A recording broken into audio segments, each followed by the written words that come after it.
Beautiful, everybody. Thank you for watching. I think we've got like 90 people waiting in the YouTube, which is crazy. I think we're starting in about 30 minutes. Hang on. Whoa, 96 people watching on YouTube already. That's crazy. In 20 seconds. I think this is my biggest stream already. Guys, how's the audio? How's the audio? Everything okay? Please let me know.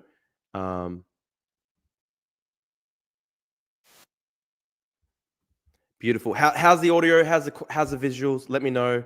We're going in 30 minutes. I'm very keen. I'm very keen. Hang on.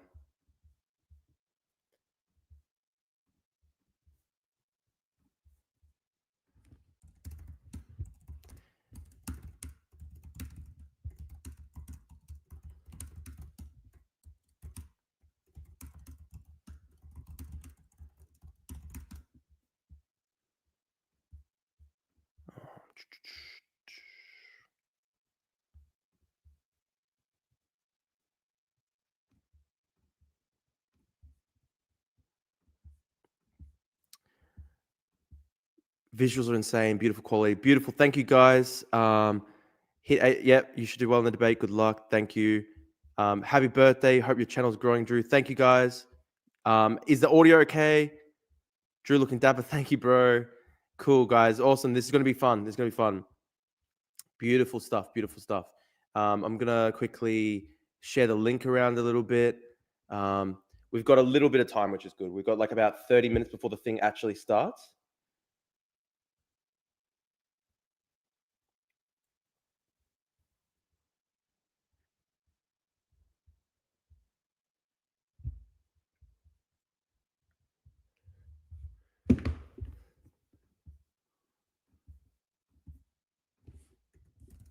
I'm going to invite Dylan Burns in really quickly. Let's see. I'm gonna invite Dylan Burns in really quickly.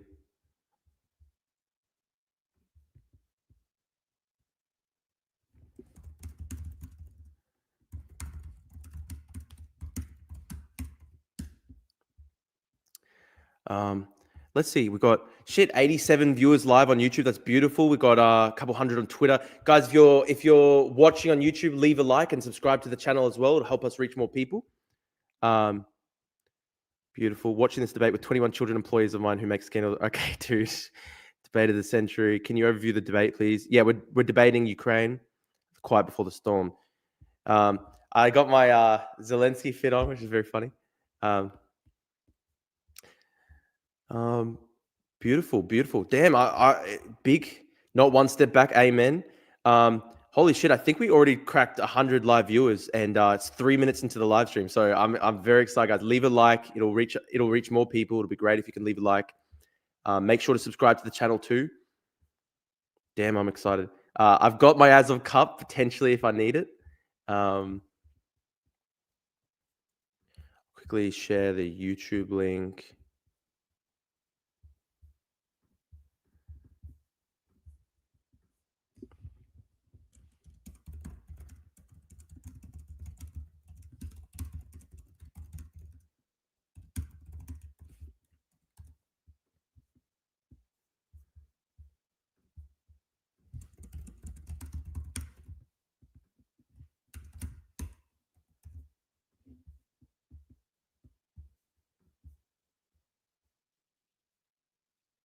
Damn, 104 watching. That's awesome, guys. Thank you so much. Can't believe I'm going to witness Drew Pavlou v. Alex before my own eyes in 2025. Always the most entertaining outcome is the one that happens, right? Oh, Alex stayed up for the chat. Thank you, bro. Remember, Drew, you're an Australian Greek super soldier. So factually true.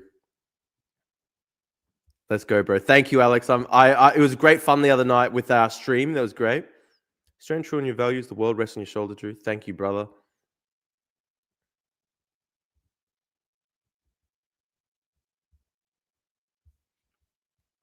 Debate of the century. So factually true. Yeah, it might just be smoking out, but is that cup from IKEA? It is. That's very funny. That's very funny. Damn, 111 live viewers. This is crazy. 111 live viewers, and we're still 30 minutes out from the main event. It's going to be fun, guys. It's going to be fun. I'm very excited. So they've sent me a Zoom link. I'm going to just quickly get that up.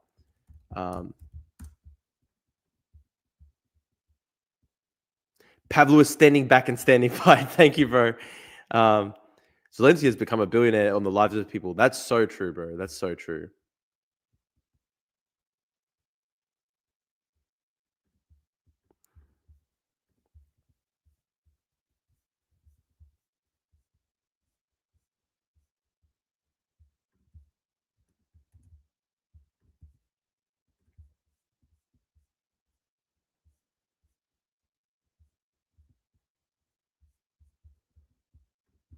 At the time of the attack, I've got some more info. Adding that to my my research doc.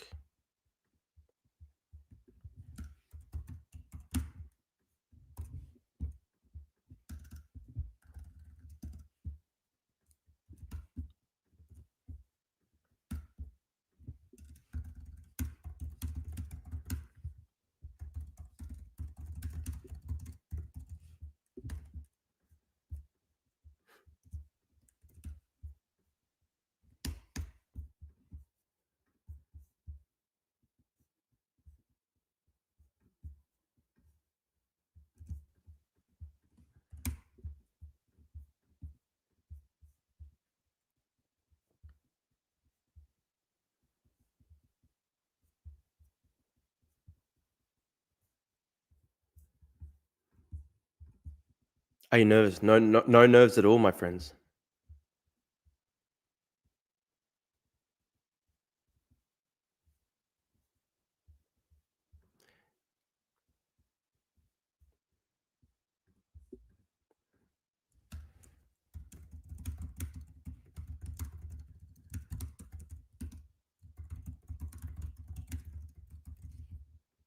Ask about a Zempic based. You can stream the feed on their show. What's the topic of the debate going to be? It's literally just the Ukraine war.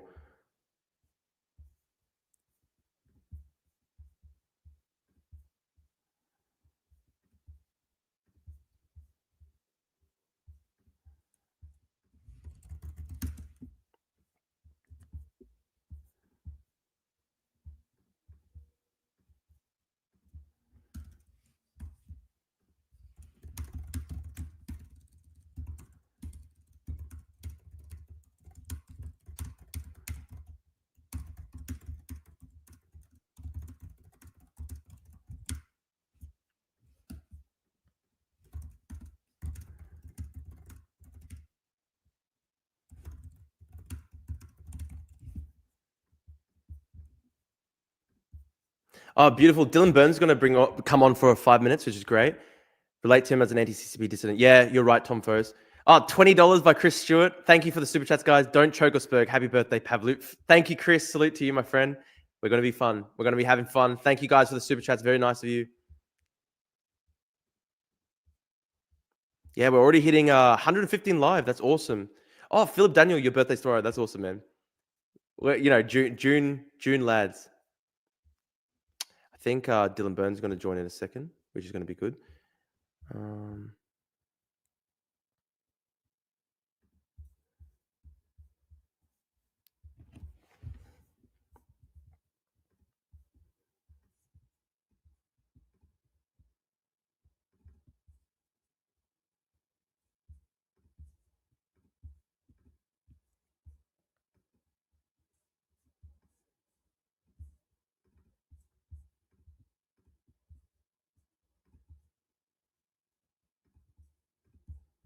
Oh, Bill Davis, thanks for becoming a member, brother. Thank you, man. It's great to have some super chats here. Thank you so much.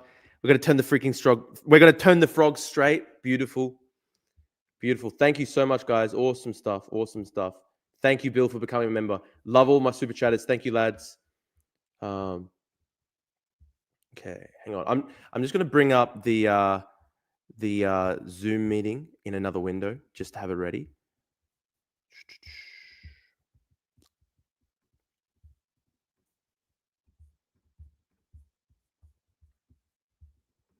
Drew, do you have notes or other? Yeah, I've got notes, of course, man. Give him hell, Drew. Love from Radelaide. It's crazy. We've got some Australian viewers. Thank you guys for waking up at like 5 a.m. It's crazy. Thank you guys. 120 silver shields. Thank you, lads. Thank you so much. Everybody tuning in, I salute you guys.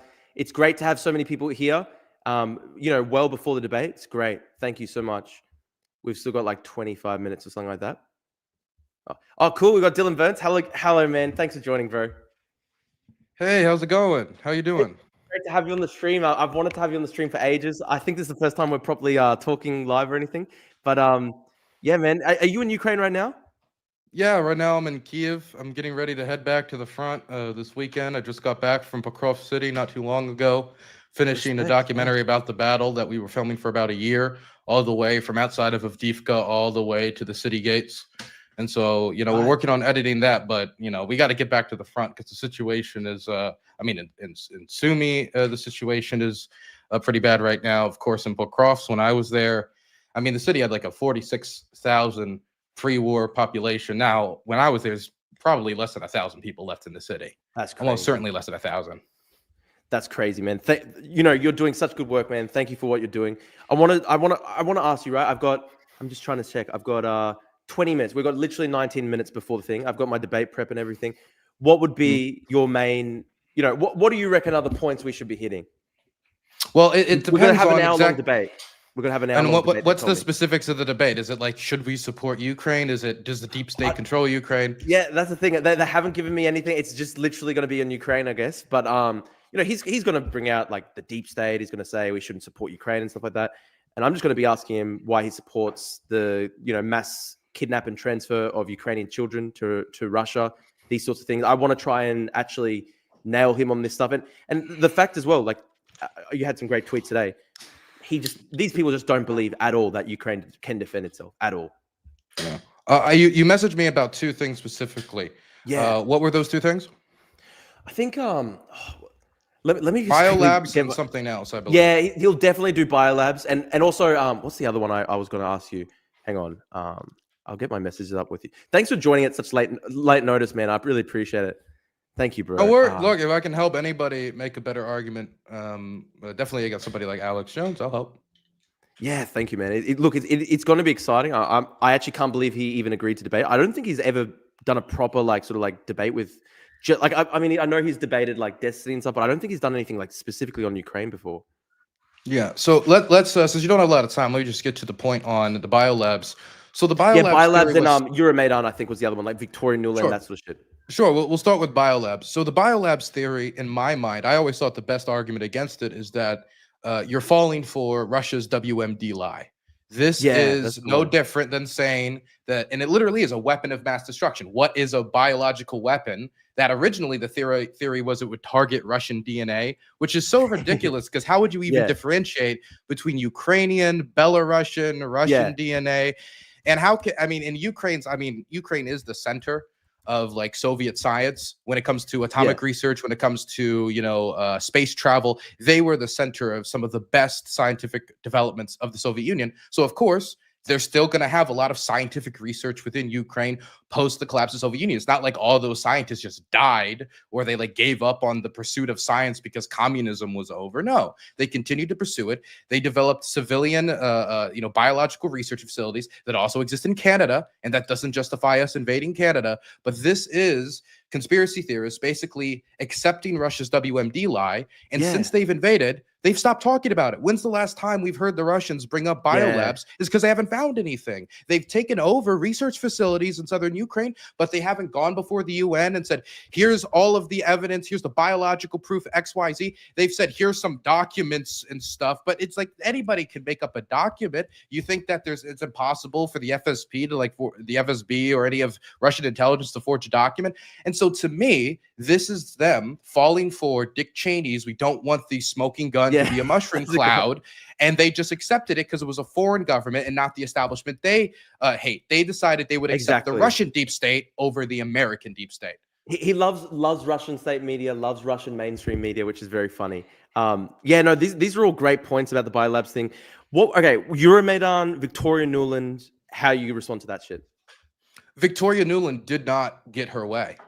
If people listen to the full phone call, and I actually did, and you should tell people during the stream, in my opinion, watch the full phone call. Don't listen to 30 seconds. Go out and you should have.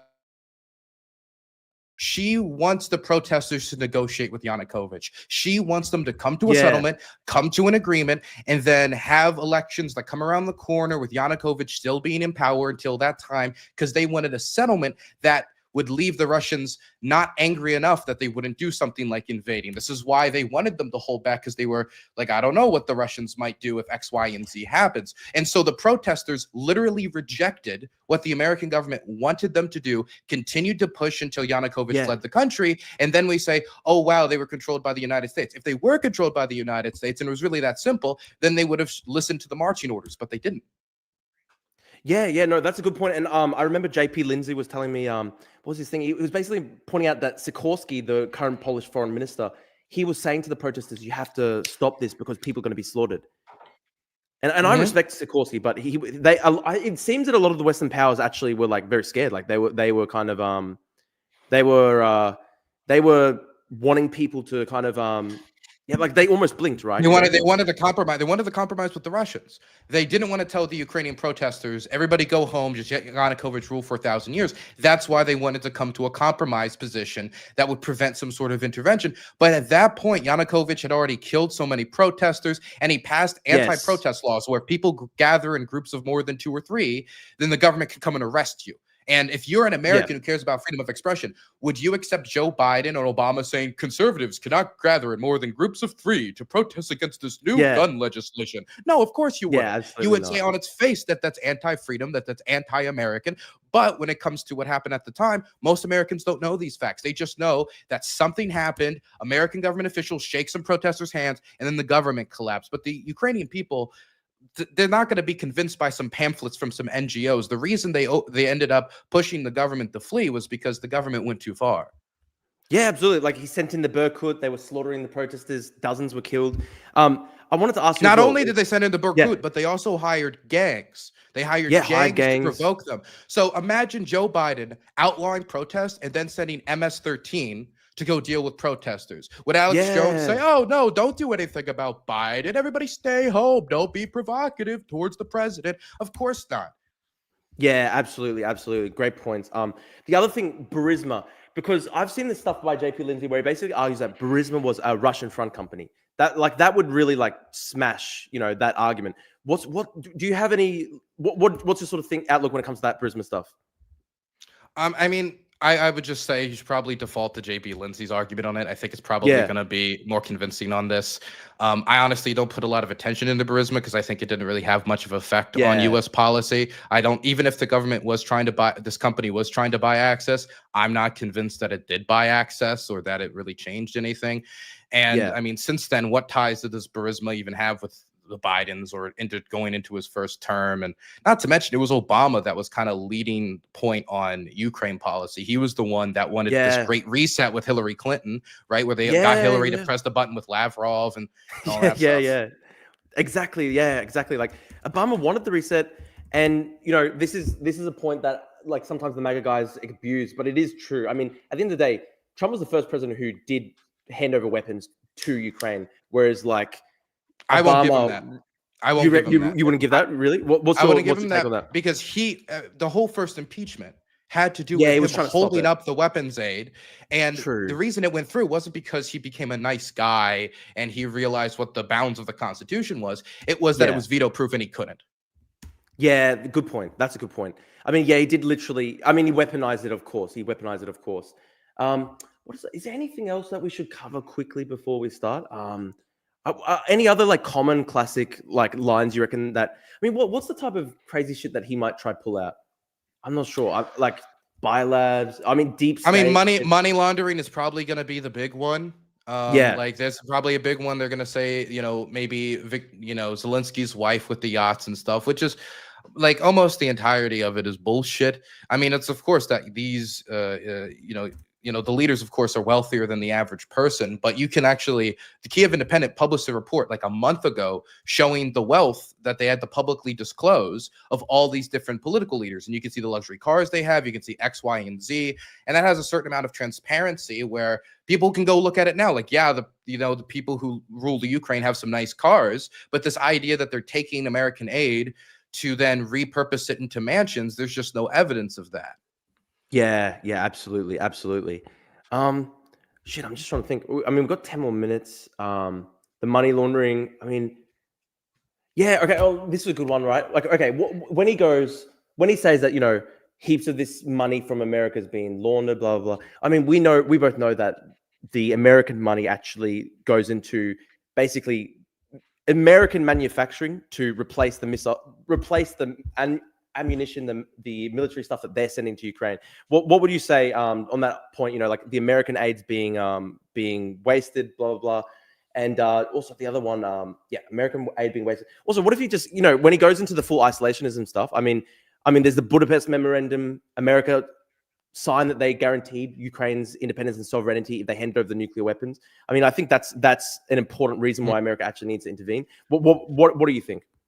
I mean, when you talk about like American weapons being wasted, people will point to, oh, there's a burnt out vehicle there, a burnt out vehicle there. All I would tell people to do is look at the hatches of BMP-1s versus the hatches of Bradleys after they get struck. If you look at a BMP-1, it's a fucking tin can. Once it gets hit, it explodes. You kick the thing and everybody will die in it. I've rode into those things before. They are not very sturdy. But a Bradley, if it gets hit by an FPV, more often than not, in the wreckage videos where the Russians parade around them, the hatches are open, indicating that the crew got out and was able to run away and was able to save the lives of the crewmen. Yes. So the idea that, like, hey, if your concern is, I don't want to send weapon or like armored vehicles because it will just add fuel to the fire, this quote unquote fuel to the fire is actively saving the lives of the soldiers who are asking for it. And I've yet to meet a soldier who tells me, no, please don't send any more armored vehicles. I rode into the back of these trucks into Pokrov City and had to like divert when these FPVs were coming. We had 5 failed evacuations getting out of there. I can tell you, I'd feel a lot happier if I was in a Rochelle Canadian armored vehicle or any other number of armored vehicles where I wouldn't immediately become Swiss cheese. No. Great points. What do you reckon when he starts going down the whole line of American isolationism? It's just not our war, etc. What do you think there? What should we say? When we say like American isolationism, it's not our war. Atomic warfare in and of itself creates an international community that you have to abide by as the United States government. And it's the usual argument about atomic war is we don't want to provoke the Russians to start World War III. The other argument about atomic war should be we should not make the standard that if you give up your atomic weapons, that this is what's going to happen to you. I mean, what does that mean for a nation state like Iran that's currently trying to negotiate with the United States? There should be a message that if you give up your atomic arsenal, we're not just going to go in there and the deep state's going to overthrow you unless you want to align yourself with the deep state that wants to overthrow all these governments, that wants all these coups overseas. You should want some international stability once making these agreements. Not to mention the fact, if that's the standard is set with Iran, that a nation state gives up its atomic weapons and then another nation state with atomic weapons comes in, invades, and then acts like a suicide bomber on the international stage, I'm not confident that encouraging that behavior is going to create less atomic crises. In fact, it's going to incentivize those with atomic weapons to create atomic crises that they can exploit, even if they're extremely dangerous. Yeah, no, that's a great point, especially with, Trump. Alex Jones is talking about stopping the war with Iran. He's talking about stopping the deep state, starting wars, etc. Well, if Iran sees what America did with the Budapest Memorandum, that they sign, we're going to guarantee your sovereignty in exchange for giving up the nukes, and then in exchange they just let Russia take it. I mean, what message does it send? And mind you, it's not just the United States that needs to hold back. They have to hold back the Israelis. So we're not even just talking about America keeping its word. We have to show credibility that we can keep the word of our allies that want to strike the Iranians. Yeah, great points. Thank you so much for joining, man. I appreciate it. I think I'm about to join the Zoom call with Alex Jones. So thank you so much for coming in at the last moment, bro. I appreciate it. And we should do a proper stream definitely sometime this week or something like that. If you want to, just send me a DM, tell me a time. I'll see if I can figure it out. Okay. Good luck. Thank you, bro. Thank you. Salute, bro. Thank you so much, man. Bye-bye. Thanks, Dylan. Great to have Dylan here. That was a great point about Iran.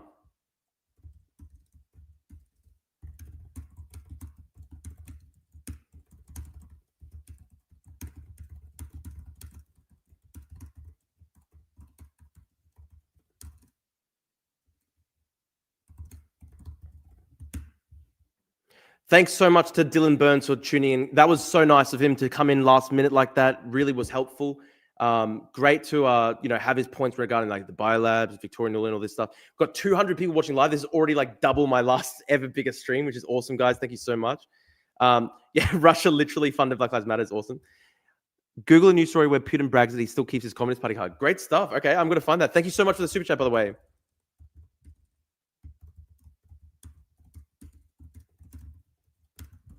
I'm going to find that.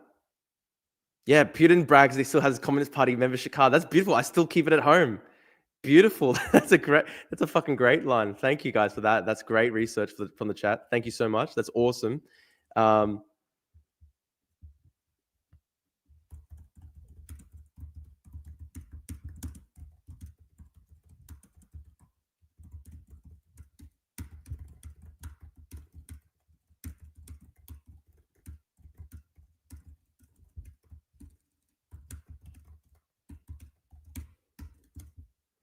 Aussie living in New York, watching you live, been following you since your UK days. Keep fighting the good fight day. Thank you so much, Philip. That's awesome, bro. Thank you so much. The fate of the world rests on your shoulders. Do well, Drew. Thank you, guys. 215 live viewers. This is awesome. I wish I had Anna in the chat. That'd be great.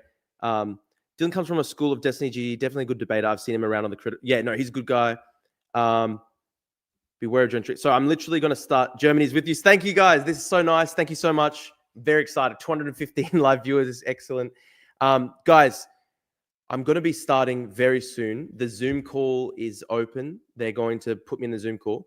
I'm worried. I really guys, chat. I'm outsourcing technical advice to the fucking chat. Okay, my plan is I'm going to stream the window from my Zoom call to my YouTube. I want to try and avoid any stream echo or looping. So does that mean I keep my microphone on mute on my StreamYard setup, and I just keep my microphone on in the Zoom call and my video on in the Zoom call, and I just stream the Zoom call over to my StreamYard? Is that how it works? Good luck from the Netherlands. Thank you so much. Yeah, okay, Alex, I'll literally bring you in for like a fucking second, bro. 1 second. Nevin says good luck. Thank you so much. Okay, Alex, I'm going to quickly test this with you. 1 second. Thank you, Alex, for helping me. I sent you the stream quickly, Alex.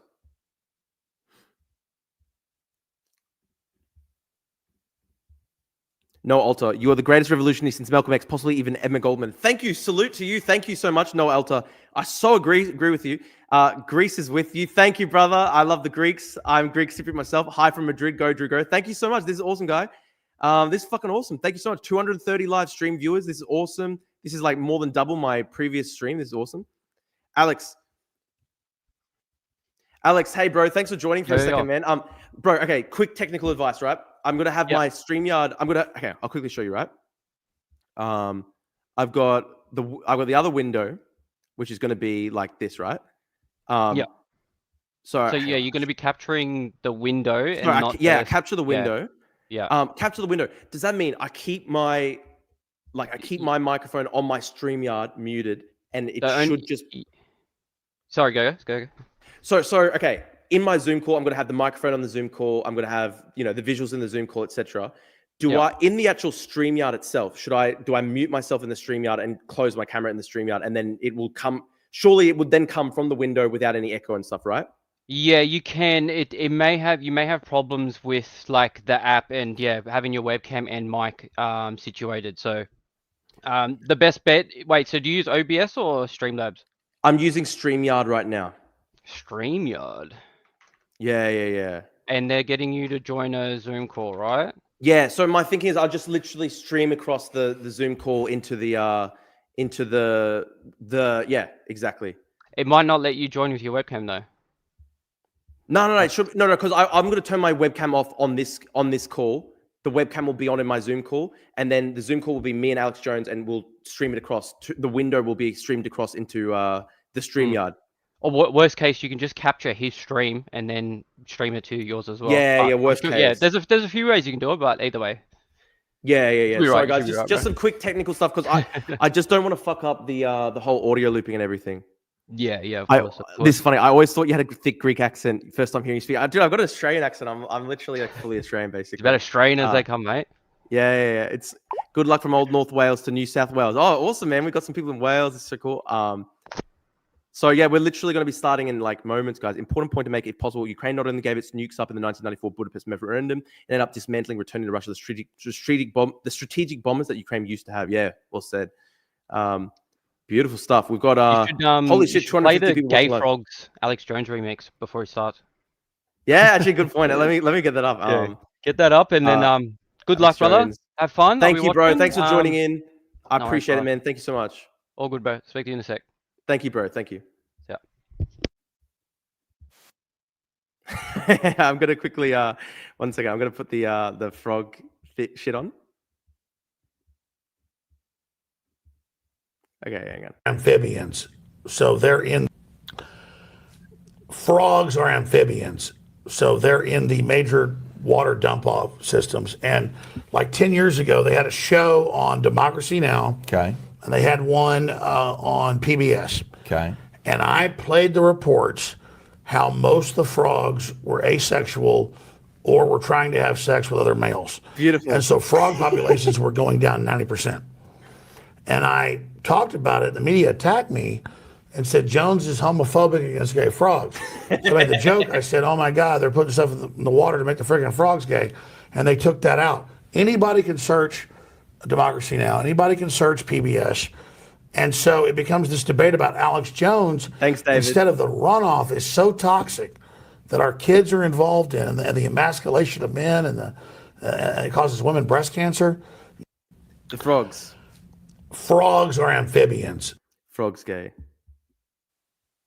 Yeah, there it is, the gay bomb. Look it up for yourself. I mean, this is what do you think tap water is? It's a gay bomb, baby. And I'm not saying people didn't naturally have homosexual feelings. I'm not even getting into it. Quite frankly, I mean, give me a break. You think I'm like, shocked by it, so I'm up here bashing it because I don't like gay people? I don't like them putting chemicals in the water that turn the friggin' frogs gay. So well do you said. Understand that? You remember, thank you guys. Crap. Thanks for the super chat. I'm sick of being social engineered. It's not funny. The gay bomb is in the tap water. Beautiful, beautiful fucking shit, right? It's the funniest shit in fucking history. Holy shit. Oh, I've got a remix from Alex. I'm going to put this on. This is actually fun. I'm actually, dude, I'm so chill right now. I'm actually having lots of fun. I don't like them putting chemicals in the water that turn the friggin' frogs gay. Do you understand that? Turn the friggin' frogs gay. Serious crap. Gay. Frogs friggin' frogs. It's not funny. I'm going to say it real slow for you. Gay. Frogs.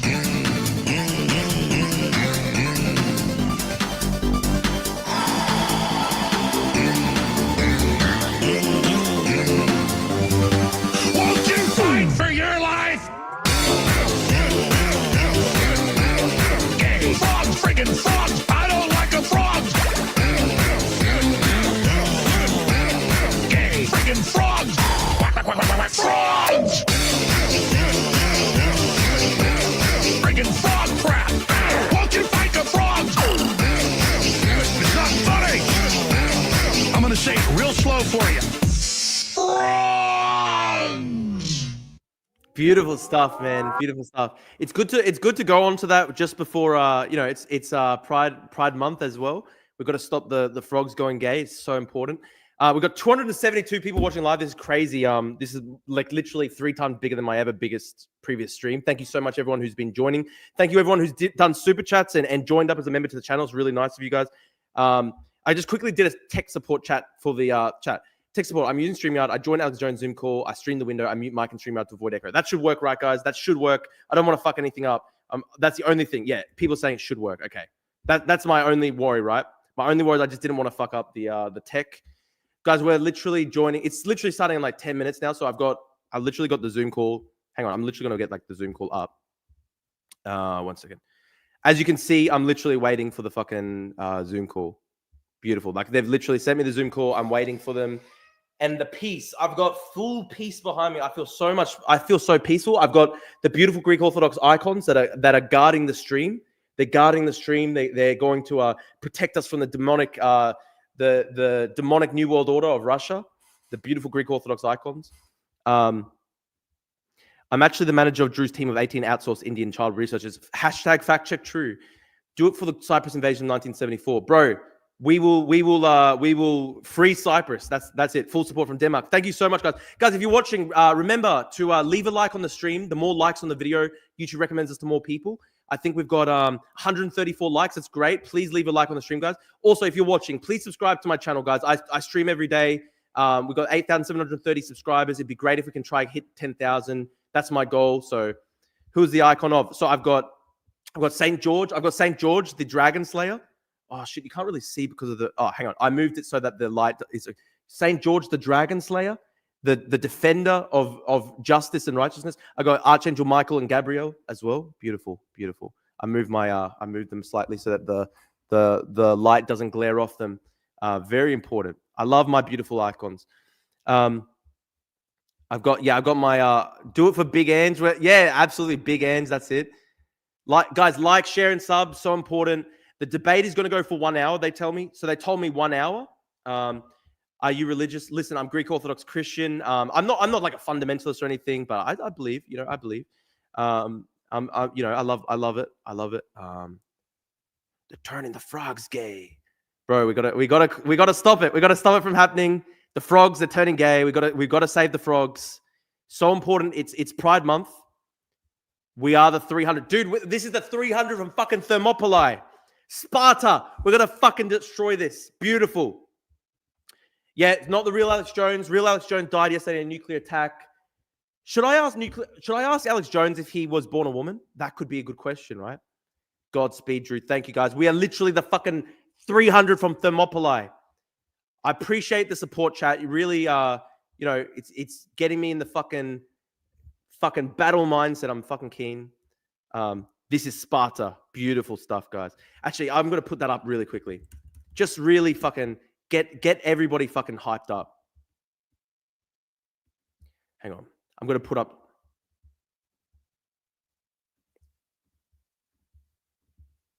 That was goated. I'm so fucking hyped, guys. I'm so fucking hyped.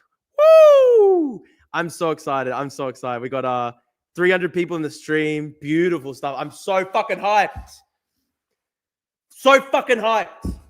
We're not going to let these people destroy Europe. We will save Western civilization. I'm so fucking hyped. Critical support for Drew versus Alex Zempic Jones. Thank you for the super chats. Salute to you. Thank you so much. Thank you, Derek. Thank you, my friend. Oh, Sparta. I had fucking chills. Aura. Fucking hell. Aura. Thank you, Alex. I just saw your message. I got to save the West one gay frog at a time. It's starting in 5 minutes, I think. Do a line. Nah, dude, I don't drink. I don't smoke. I don't drink. I'm fueled by the power of 1,000 fucking Greek suns within my fucking heart. Remember who you are destined to be. The power of the fucking Greek suns burns within my fucking heart. Remain cool, calm, and collected. Very, very calm and collected. Drew is the greatest revolutionary since George Washington. Salute. Thank you, guys. Google Putin kissing a kid on the stomach. That's fucked up. That's fucked up. Wow. So we're literally about to go live. This is going to be crazy, guys. It's going to be crazy. Wow. Wow. Remember who you are, Drew. Just doing Ottoman hype edits as the last. I'm going to put on an Ottoman hype edit just as a cheat, just as a meme.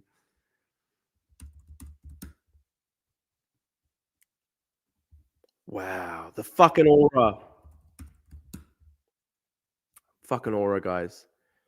So powerful. So fucking powerful. Average Greek versus Turk debate. Let me put that on really quickly. So important. So fucking important. Hang on. Yes. But I am more white than you. You look gypsy. I am blonde hair. Blonde hair I have. You gypsy. That means that someone Fuck your mother. that is Turkish, but your father is not. Your mother is a whore and she got fucked from someone. You are weak sperm. You are weak sperm. This is the strong sperm. This is the Greek god. Okay, Greek god. If you have Greek god, you would have win, but you lose. Lose where? Lose where? You lose. Why is Hagia Sophia this? Not Beautiful. All right. Okay. I think I'm going to put the Zoom up. It's going to start very shortly, I believe. The Greek god. Damn, 300 live viewers, guys. Thank you so much. This is my biggest stream ever. Biggest stream ever by far. This is so cool. 300 live viewers. This is very powerful. Fucking beautiful, guys. Please remember, leave a like on the video. More people see the video. Subscribe to my channel as well. It'd be great if you can subscribe to my channel. Fucking awesome. I'm so keen, guys. I'm so keen. I've got it within my fucking soul. I've got it within my beautiful fucking heart. Beautiful, guys. Beautiful. Wow. I see John Aziz here. You should do a podcast together. We actually have. If you go to my YouTube channel, I've literally got a podcast with John Aziz, but we should do another one. Classical liberal here, make us proud. Thank you, guys. We're doing this for Western civilization. We're doing this for George Washington. We're doing this for the men who founded democracy. Support from Latvia. Thank you, guys. Thank you so much. Remember to subscribe to my channel. John Aziz says, Inshallah. Thank you, brother. Alhamdulillah. There's not much time left, Drew. Save Ukraine. But it's damn, we're literally about to start. So, guys, remember, leave a like on my channel. Leave a like on the stream. More people see it. Subscribe to my channel as well. I appreciate all the super chats. Thank you so much, guys. It's actually my birthday, so I appreciate your support. Support from the USA. Thank you, guys. Thank you, Derek, for your super chat, bro. Very kind of you, man. Okay, here we go. Hey, you guys hear me?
I really believe in this product. A lot of people have bought our methylene blue. Our methylene blue is incredible. I take it personally.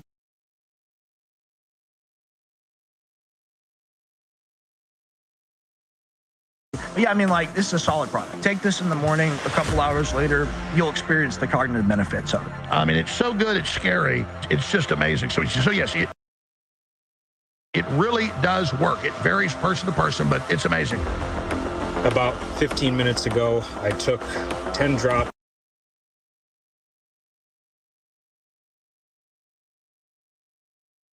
of the Ultimate Methylene Blue. I must say that it does a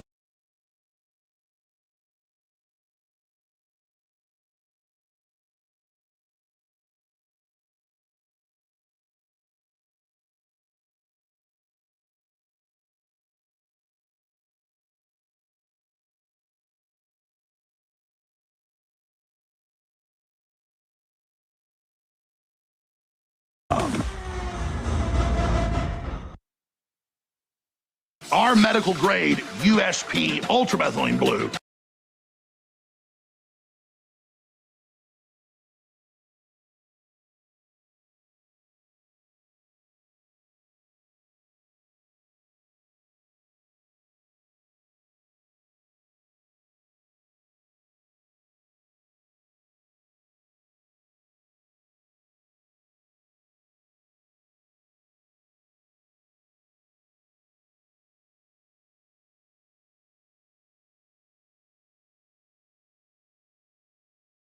Powerful, can interact with some drugs, but after you've done your research, get your ultramethylene blue either in liquid or now in capsules exclusively at thealexjonestore.com, and it funds our operations. And if you subscribe, you can lock in 50% off right now on all future orders and cancel anytime. Take action now at thealexjonestore.com, become a subscriber, and lock in 50% off on top of the already incredible savings. Thealexjonestore.com is the destination of health, liberty, and freedom. We're about to debate the accelerating Ukraine war.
Australian energy suppliers don't want you to know about this trick to warm up houses for practically zero cost.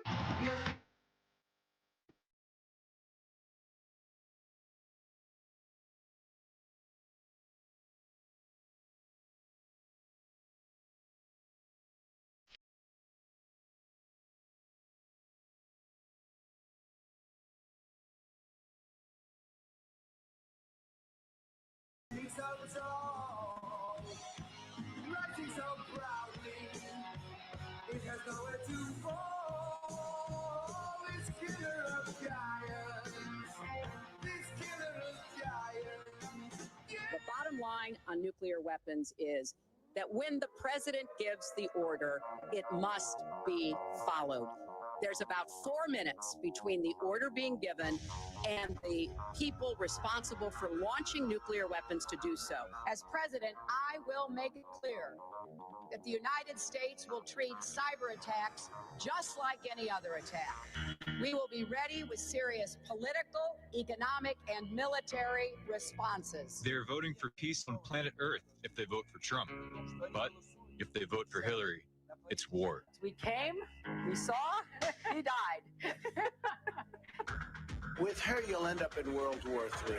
I want the Iranians to know that if I'm the president, we will attack Iran. Right now, Senator, for us to control all of the airspace in Syria would require us to go to war against Syria and Russia. The U.S. military has just raised the threat level to DEFCON 2. Meanwhile, Hillary Clinton is still threatening Russia with military action following unconfirmed reports of further hacking. It's like she's not even concerned about the repercussions. Of course not, because she's... Really loud noise. All right, looks like we're having a little bit of technical difficulties. We'll try to get Leanne back on in a few minutes. When the president gives the order, it must be followed.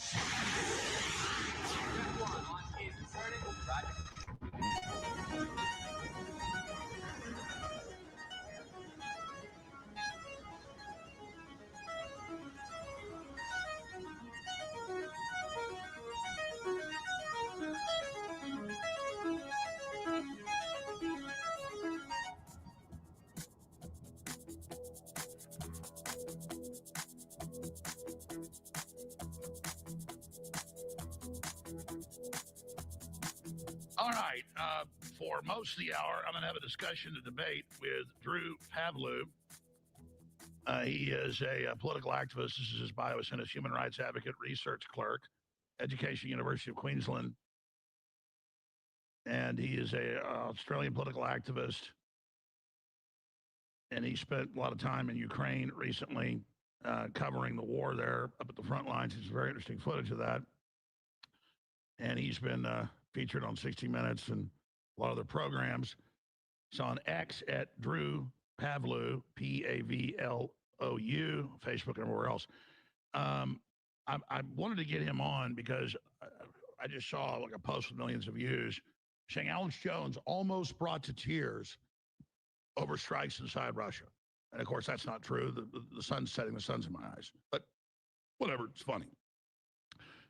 I am, I guess, almost brought to spiritual tears over the 1991 New World Order attack on Iraq, the setup, the 2003 U.S. aid funding Al-Qaeda, ISIS, the overthrow of Syria in December and January, now turning it over to Al-Qaeda, the mass murder of Christians and Alawites.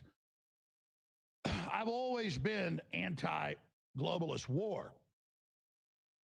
And that's why I'm against, we can show the maps here. Let's just show a time lapse if we can, of NATO expanding since the fall of the Soviet Union in 1991 all around Russia and moving ground following hypersonic missiles up to the border with Russia and then firing conventional tipped ATACMS and Storm Shadows and now Tauruses that are designed to have nukes on them so the Russians don't know what's on the tips of them. Putin said last year, he said if we see a large aeronautical assault of these missiles, he said just a few a day coming into Russia, we'll have to think it's a nuclear sneak attack because that's in our doctrine and their doctrine. We would never put up with this. And now you've got the strategic Big Bear bombers being hit as far as 4,000 miles away from Kharkiv in eastern Ukraine, all the way over by Japan and up by the Arctic Circle. That's the Russian nuclear trident or trifecta. And we have the same strategic policy. And that's a message from NATO. We want a nuclear war, which you got Sean Penn and the rest of them saying a nuclear war is survivable. It should be on the table. That is madness. So let's get this straight. I don't work for Russia. Trump doesn't work for Russia. Trump doesn't work for Iran. I don't work for Iran. All the war games show a major Israeli strike on Iran will lead to them firing over 10,000 ballistic missiles at Israel, flattening their three major cities. Israel will then nuke Iran. And in most war games, India and Pakistan have a nuclear war. Okay? So I am not even anti-Israel, even though that's super popular right now. I'm anti-Israel bringing us into nuclear war. So I don't work for Iran. I don't work for North Korea when Trump got a peace deal with North Korea. I don't want a nuclear war. I don't like North Korea. I don't like Kim Jong-un. But if he can get them to reform, that'd be great. I don't like the Communist Chinese. I don't want a nuclear war with them. I've said if they take Taiwan, we should stay out of it because it traditionally was part of China. And I hate the Communist Chinese, and they oppress their people. Now, they move into Vietnam, which they're trying to do, and move into the Philippines. We should defend the Philippines. And they've been stealing their... I mean, China's out of control. But I understand almost all the war game scenarios. As Xi Jinping has said, they'll go to nuclear war over Taiwan. And that could be an imminent invasion. So I don't work for Communist China because I'm against having a nuclear war with them. If we have to, it's going to happen. But the doomsday clock of the International Atomic Science Association in Chicago has moved the last few months, the doomsday clock, to the closest since they set up in the 60s to nuclear war. And the RAND Corporation, all of them say we're the highest on the nuclear war threat escalation ladder, 1 to 43, we've ever been. We're in the mid-30s. That's why 2 years ago Biden said we can't send Abrams tanks and F-16s. That's World War III. Now I'm going to go to our guest and give him the floor for a while, and we can go back and forth here. I'll give him, I'm talking 5, 6, 7 minutes, I'll give him that, and I'll come back. But you have to understand that you can go see the Ukrainians who are brave and are fighting hard, and you can get emotional at that level of the grunts on the ground and say you got the Russians a bigger military, you got this military, and let's back the Ukrainians. They have been invaded. But then you got NATO and their own policy 15 years ago to overthrow elected governments. Then they start attacking the Russian-controlled areas that are mainly Russian. And World War II, those same battle lines coming back again, where most of World War II, the loss of life was fought in Stalingrad and then in Ukraine. And you've got Victoria Nuland bragging about all this. So you have the unelected EU Commission saying we have a 30-year war plan to break Russia and then break Russia up in 5 parts. You have Zbigniew Brzezinski, before he died, come up with all these plans. You have Soros saying, I'm the czar of Russia. So it's all provocation. We're on their doorstep. And I would be against NATO that now wants to go global, encircling China and pushing them into war. Doesn't mean I support what China's doing. And then you see Zelensky canceling elections, banning the Orthodox Church, even banning his political opposition. He is a dictator. You can ask corporate media, and they say, well, in his case, he's not. Sure, he's gotten rid of elections. So, and then you've got the whole Azov Battalion Nazi situation and all of that. So I am against this because it's the greatest existential threat. And Russia has Crimea since 2014. And Russia's not going to give up those buffer zones they have. And Russia wants a deal. Well, they'll never enter NATO. And the other 3 countries like Georgia will not as well. And Russia had a public deal in 1991 that NATO would not expand 1 inch eastward. It did the opposite. So the West is the overall aggressor. General Kellogg, the head U.S. envoy, said we already knew this weekend that this is a proxy war between the U.S. and Russia. The American people are starting to understand that. You have Europe preparing conscription or bringing conscription back, even for women in many countries. This is out of control. So I'm on Team Humanity, and I'm against this. Now, Drew Pavlou, on X at Drew, Pavlou. We've got about 12 minutes to break. I'll give you about 8, 9 minutes, and then I'll come back and respond to what you say. But I've been the same for 31 years. I'm for world peace. That's why I study geopolitics. And I noticed from your comments, it's all about stuff on the ground and, oh, you saw atrocities. That's war. And I wonder, what do you think about Palestine? What do you think about Gaza? What do you think about Syria? You care about what's happening there. I'm going to get your overall views on that later. But you've got the floor now. So go ahead. Listen, thank you, Mr. Jones, for having me on. I was surprised that you wanted to have me on, but I thank you for the opportunity. It's always good to have these sorts of discussions. I know you might think of me as a liberal. You might try and caricature me as a globalist. I want to quickly introduce myself to your viewers. Listen, I have been one of the loudest and most vocal opponents of the Chinese Communist Party in Australia, to the point that I literally had a kidnap plot against me by the Chinese government in 2020, 2 in Australia. The Australian Federal Police literally informed me of that. They informed the Australian Senate of that fact.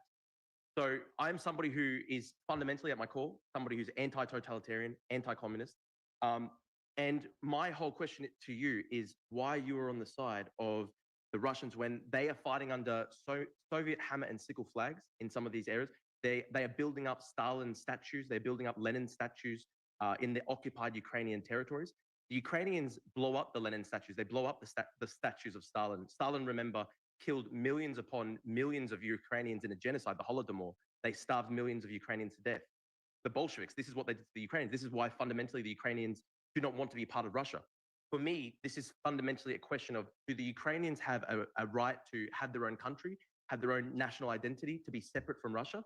If you go to Putin's interview with Tucker Carlson continued to bring up the point of NATO expansion. He continued to try and direct the conversation towards NATO expansion.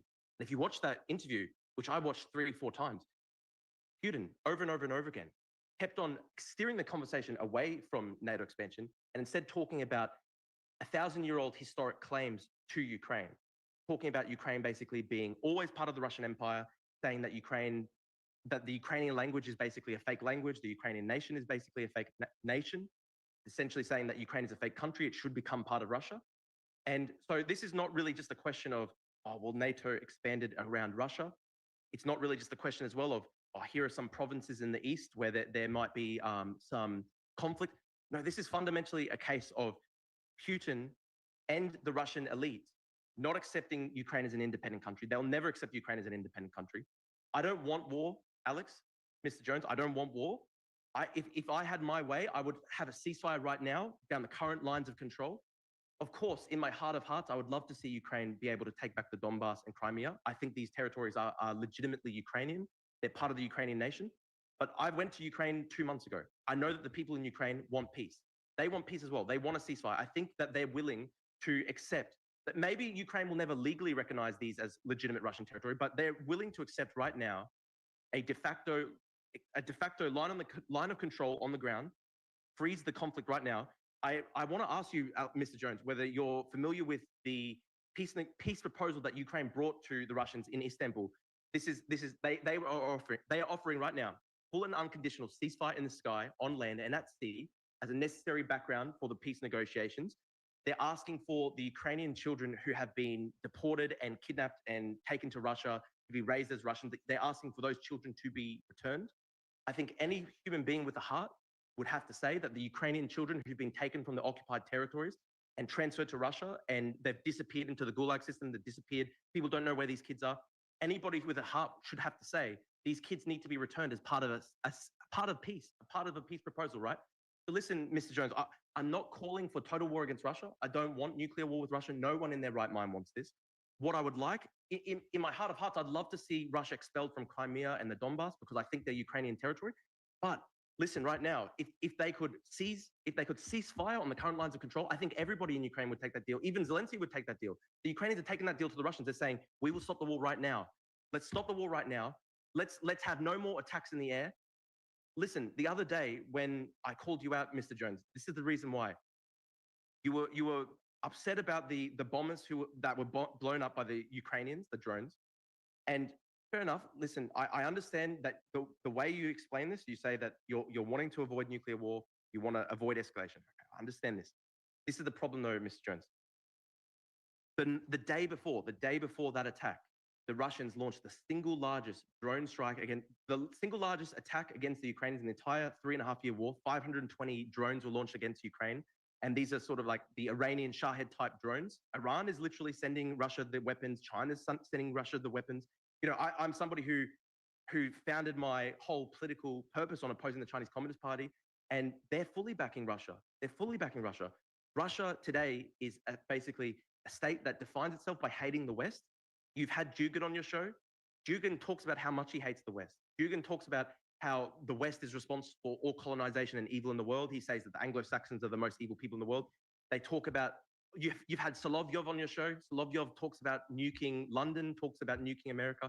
These people really, really hate America. They really, really hate the West. And I would love to have peace right now. I'd love to have peace right now. Let's literally have a ceasefire right now on the current lines of control. Stop all air attacks. Russia, the day before Ukraine hit those bombers, Russia launched 520 missiles against the Ukrainians. 520 missiles against the Ukrainians. Dozens of people in Ukraine were killed. Kids were killed. Now, this was the hypocrisy that I was calling out, Mr. Jones. I just don't understand how it can be fair that you're reserving so much outrage and anger for the Ukrainians when they blow up Russian bomber jets. But I don't see that from you, Mr. Jones, when they're bombing the Ukrainians. I've been there, right? I was in Ukraine in March. I went to Dobropilia in the Donbass, just as an independent reporter. Nobody was. I literally could go right up to the. I've seen this on the screen right now. I was filming an apartment complex that got hit by a Russian Iskander ballistic missile. I saw all these apartments, apartment after apartment after apartment, charred to a crisp, shrapnel in the walls. People talk about Ukraine as this country that is anti-Christian. This is the Russian propaganda. In these apartments that were burned to a crisp, I saw Orthodox icons in every single apartment, torn to bits with shrapnel and burned to a crisp because of what Russia did. They hit a ballistic missile into this apartment complex. They waited for the firefighters and ambulances to arrive, and then they hit the firefighters and ambulances with a cluster munition strike. And you could see the fragments from the cluster munitions bomblets in the walls everywhere around. And I put this in my video. I filmed this with my own camera, put it on my YouTube. There's no tricks here. You can see the cluster munition bomblets in every single building surrounding the square, right? Dozens of people were killed. This is what I don't understand. Why do you not have this outrage? Why do you not have this anger when the Russians do this? And they're doing this every single day. And okay, so let me respond. You can come back. All right, we'll have you back again, sure, too. We're going to come back after the break. Sure. A lot of nice emotional appeals. Very nice what you came up with. So let's just go through these one at a time quickly. Oh, they have Victory Day parades, and they're proud of Stalingrad, where over 6-7 million people died, and oh my gosh, these are communists. Well, what about the iconography of the Ukrainians and supporting the Nazis when it was the Nazis that invaded Ukraine? And much of the battles of World War II, we had 27 million Russians die in World War II, 24 million Germans. You have the floor. Go over these points now. So what about the standing ovation for the SS officer that actually on record oversaw the killing of 3,000 Jews in one pit? He's well known as the officer there. And they go, he fought Russians in World War II, and they do a 5-minute standing ovation. They know who fought the Nazis in World War II. So there they are. So you want to bring up the iconography of the Russians being proud of themselves in World War II and bringing up some of those icons. Well, then you need to now defend this. Here's the standing ovation. We have here in the chamber today Ukrainian Canadian world veteran from the Second World War who fought the Ukrainian independence against the Russians and continues to support the troops today, even at his age of 98.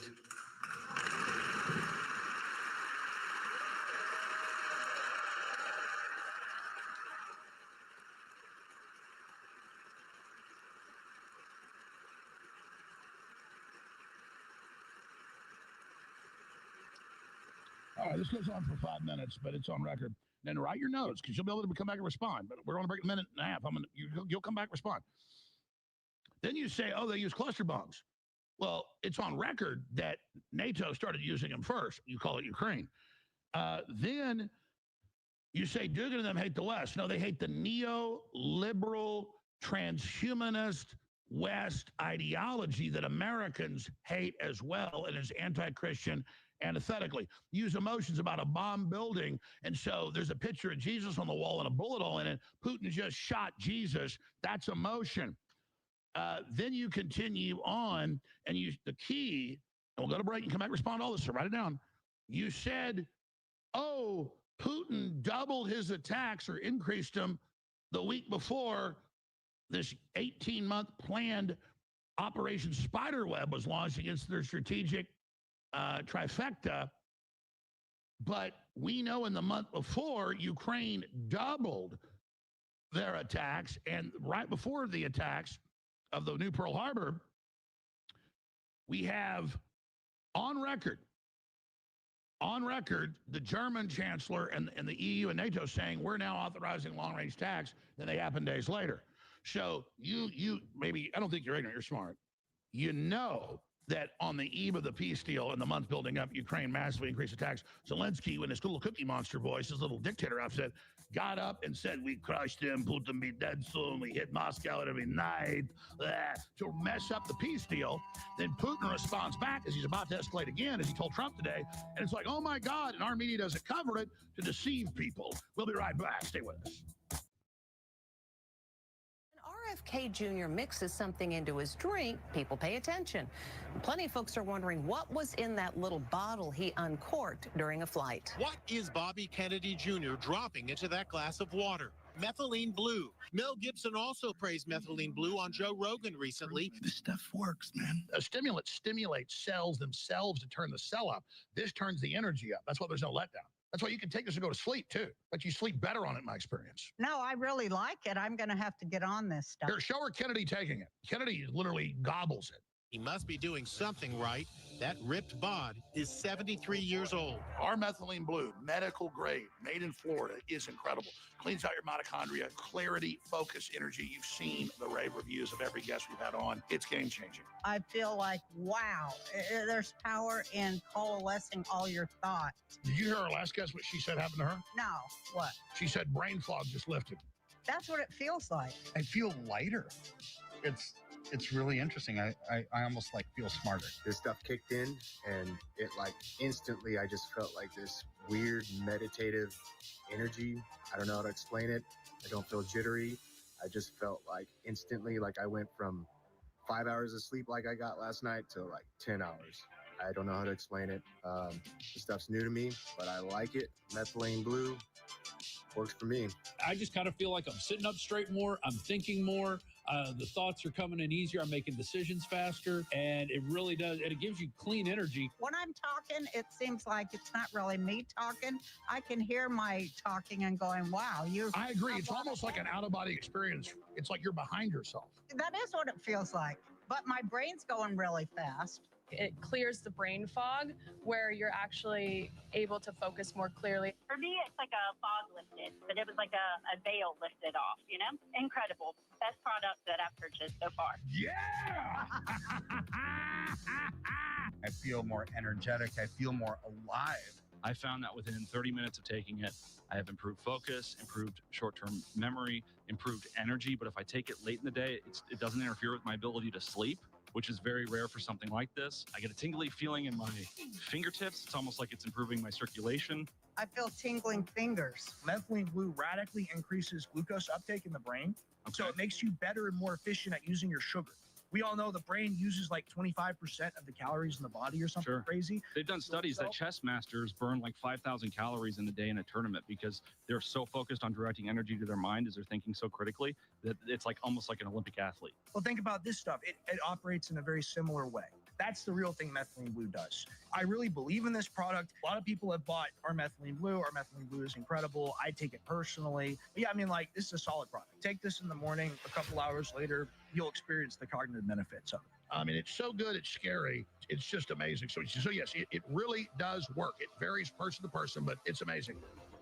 About 15 minutes ago, I took 10 drops of the Ultimate Methylene Blue. I must say that it does a damn good job. 99% of people that take it have between moderate to just insanely good effects. So good for your whole body. Definitely noticed my focus, cognition increased, good energy right now. I'm a practicing dentist, so I have more patients to treat coming up. So I'm always looking for that afternoon boost without the slump. With this, it's like in your head where you're like, you can feel it. Your body's a little tingly, but you're just more aware of what's going on. I would definitely recommend the Alex Jones Methylene Blue here. It's great stuff. So thank you, Alex. Keep it coming. Powered by Methylene Blue, Ultra Methylene Blue at thealexjonesstore.com. Leading a frontal assault on the lies of the New World Order, it's Alex Jones.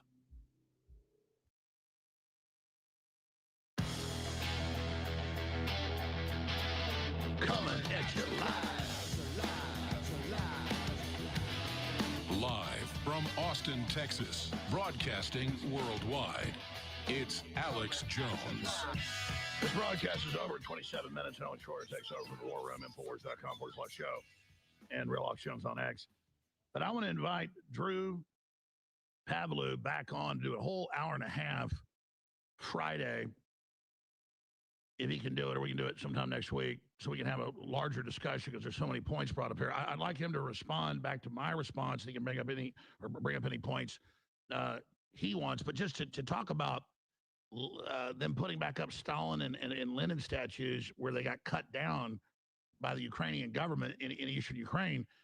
As anybody that knows Ukrainian history should thank Lenin. Putin is upset about that. That's where Russia started 1,000 years ago, was in Ukraine, in Kiev.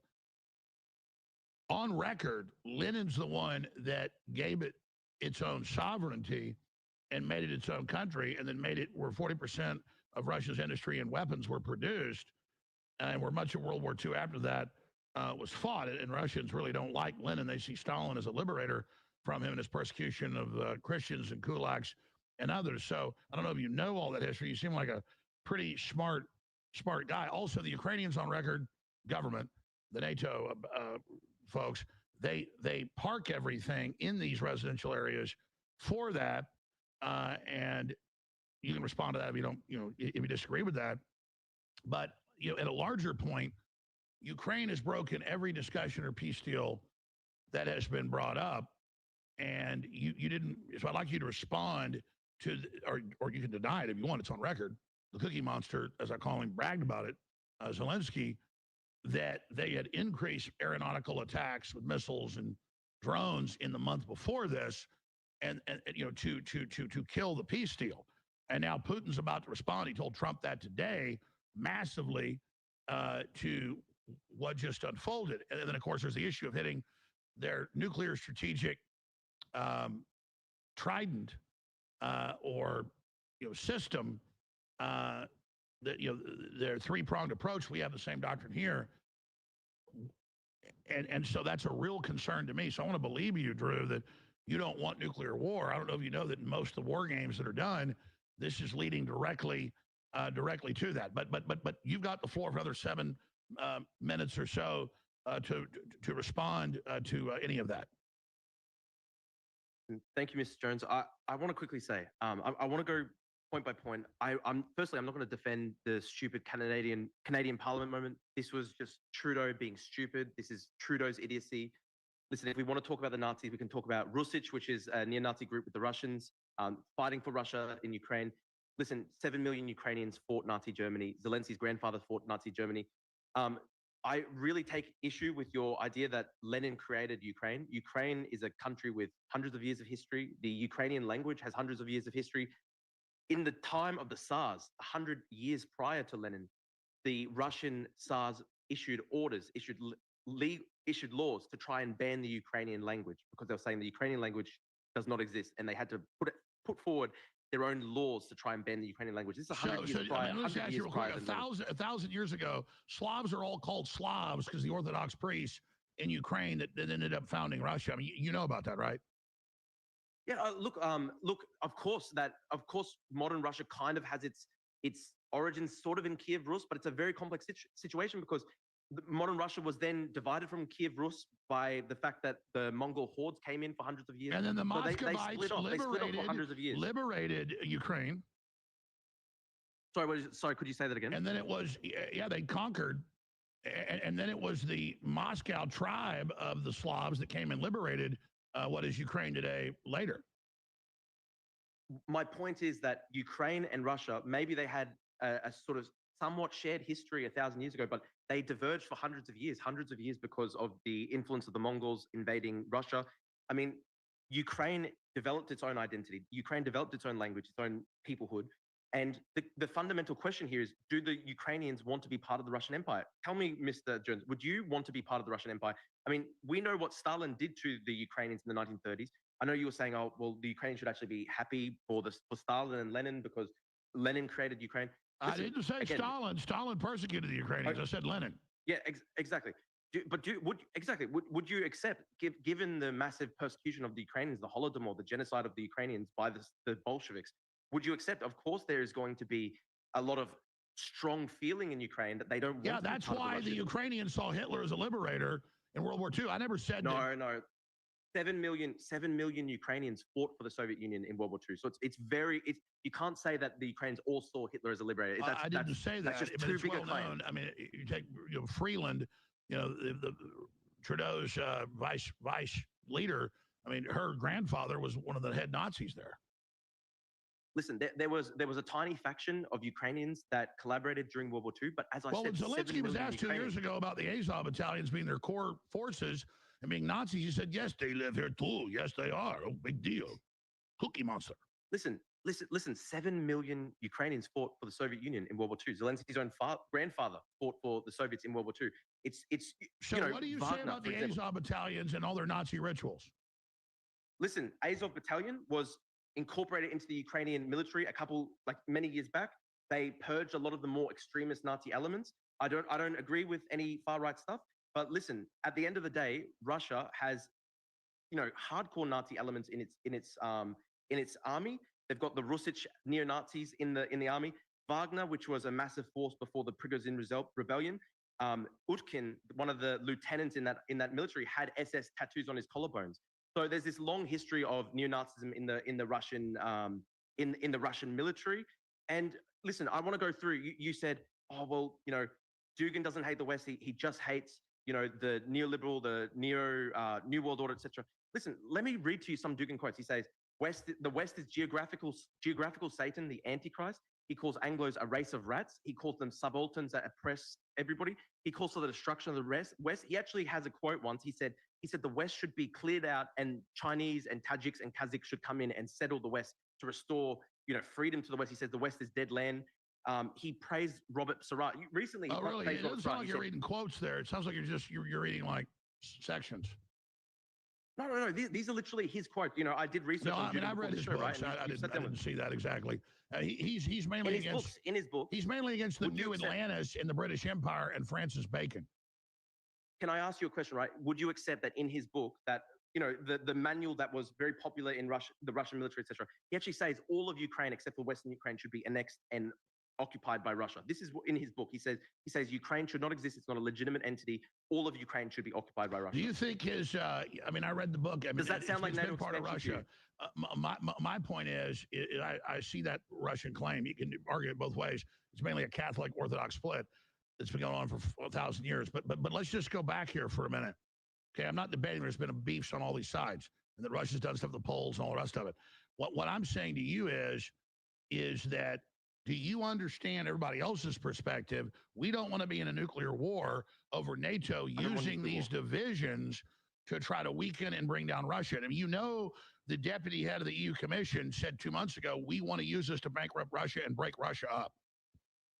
Listen, I'm not sure what exact quote or fact check you have on breaking up Russia. Apparently that EU quote. But listen, so you don't think Soros said we're going to break up Russia and I'll be the czar of Russia? No, I don't think Soros has anything to do with this, man. Soros's NGOs aren't involved in Ukraine or anything. I think Soros is a very marginal figure. I mean, how many billions of dollars has Russia spent he's trying a to State Department front. Come on. I mean, Soros is all over the place trying to ban free speech. What do you make of Zelensky being a dictator? Is Zelensky a dictator? I want to ask you. I'm interested. You've got Max Blumenthal on the thing here. Are you aware Max Blumenthal is literally a communist? Like, he's a full-blown communist. He's a far-left communist. I'm just interested. Well, Alex, let's move on from who posted it. There's the clip of the EU foreign policy chief on the commission announces the West's goal is to divide Russia into smaller countries and use this war to bankrupt them. It's what she says. So will you respond to what she... No, you said you didn't know they said that. Let's talk about primary. I'll go and watch that later. I'll tell you what. I'll go and watch that later. Let's do this. We won't. Hey, find it where it's not Max Blumenthal. I want you to respond to what she's saying. Sure. Listen, this is. Can I say something? I think it's very disingenuous to focus on one European leader's statement when you've got literally statement after statement after statement.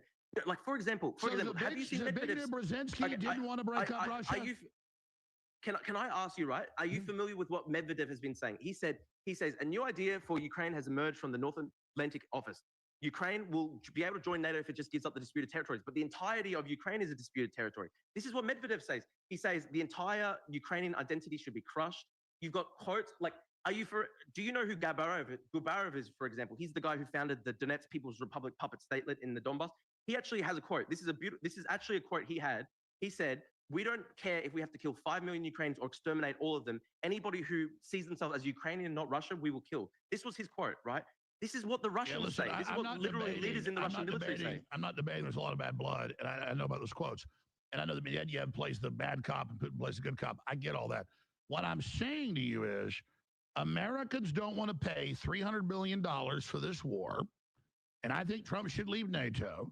And if you and others want to be like the Abraham Lincoln brigades, in Spain fighting the Nazis, but now you're on the side of the Nazi people, then you should go suit up with Lindsey Graham and Liz Cheney and go out there and fight them. Do you understand that? Listen, here's the thing, Alex. Like, for example, the recent attack that Ukraine had in Russia, where they attacked the strategic bombers with drones, that didn't involve American capabilities. That was all indigenous Ukrainian know-how. When I went to Ukraine, I saw their drone production facilities. So the U.S. giving them $300 billion. Hold on. You're saying Ukraine doesn't need our money then? Oh, look. I'd prefer if also I think there should be an international coalition with Europe should take up the big part of this. Obviously, Europe should pay more than America for sure, because Europe is the country. Europe is the continent, for example, that is directly threatened by Russian military. So you support conscription that they're now launching all over Europe? I don't think I said. Did I say conscription, Alex? Let me stop you. Hold on just a minute. I'm asking you a question. This is logical. Okay. Germany's preparing conscription. 5 countries have launched it, including women. They say it's a 30-year war. They will break up Russia. That's the official policy. That's the business plan of the defense ministers. I can pull it all up, and the finance ministers. And so there's massive conscription going on. They're feeding people into meat grinders just to try to expend Russian arms production, which is 3-1 against Europe. And I'm asking you, is there conscription in Ukraine? And is Europe bringing back conscription for the war you just said they need to back? Listen, I was in Ukraine 2 months ago. There's this big narrative that, for example, Tucker Carlson runs with, where he basically says that, there are no young men left in Ukraine. Everybody's been rounded up. Listen, every single place I went to probably about 10 different cities, 10 different towns across Ukraine over a 3-4 week period. I saw young men walking everywhere, unmolested by any street police. People sign up for the national draft. But for example, did you know, for example, there's a major source of tension between the United States and Zelensky? Okay, I get it. There's no conscription, even though it's massive and on record. I'll ask you a question. You never answer questions. 18 to 24-year-olds. Let's go back. Is Zelensky a dictator? Did he ban his political opposition? And is there conscription in Ukraine? Okay. Did, for example, Churchill ban Oswald Mosley and the British National Union of Fascists during World War II? Did that make Churchill a dictator in World War II? No, he still had elections. Any country that's facing existential we had invasion. Elections here. Any country. Did any Zelensky country cancel elections? Britain didn't hold elections during World War II, mate. Britain didn't hold elections during World War II. The actual opposition to parties. No. This is not true. The parties that were banned, for example, one of the parties that got banned, they literally had a guy at the start of the invasion call for Russia to nuke Ukraine. Tell me, if America was being invaded by China, you're not being, in my view, you're not being honest. Is there conscription in Ukraine? There is conscription for Ukraine, but there's no conscription for 18 to 24-year-olds. So did you know, for example, there's a big source of tension between the Trump administration and Ukraine, where the Trump administration has been saying to Zelensky, you have to conscript 18 to 24-year-olds. Zelensky doesn't want to send the 18 to 24-year-olds to the front line because they worry that they will lose an entire generation of young men. So actually, if you look at the demographic makeup of both the Russian and the Ukrainian military, 6-year-olds, that's really sick. Sorry. What do you mean conscripting the 6-year-olds? Oh, I mean, I think the average age is like 55 now. So what about now we've got women dying? No, I thought you said 6-year-olds. Sorry. Sorry, you go. You didn't know the average age of the new fighters like 55? No, I was about to say that. No, I was literally about to say that. I was saying the demographic makeup of both the Russian and Ukrainian military is actually well over 40. So it's a form of eugenics. They're getting rid of the old people. That works better than the COVID shot. What about the Down syndrome guys? How's he doing? Listen. I can't verify that. I have no idea about whether that's even a real video. As you would know, in war, people make up fake videos all the time. But listen, Mr. Jones. Tell me, if America was being invaded, would you support conscription? Would you think that people who avoided conscription were, betraying the nation? If America was literally being invaded right now, like surely, at what point we are being invaded do you think by that the Ukrainians can UN defend and by themselves? the globalist system, the same ones encircling Russia? Sorry, say that again. The same globalists flooding Europe with Islamicists and all the rest of it are the ones doing that to me. So I have the same Can I enemies ask you as this? Russia. Can I ask you this?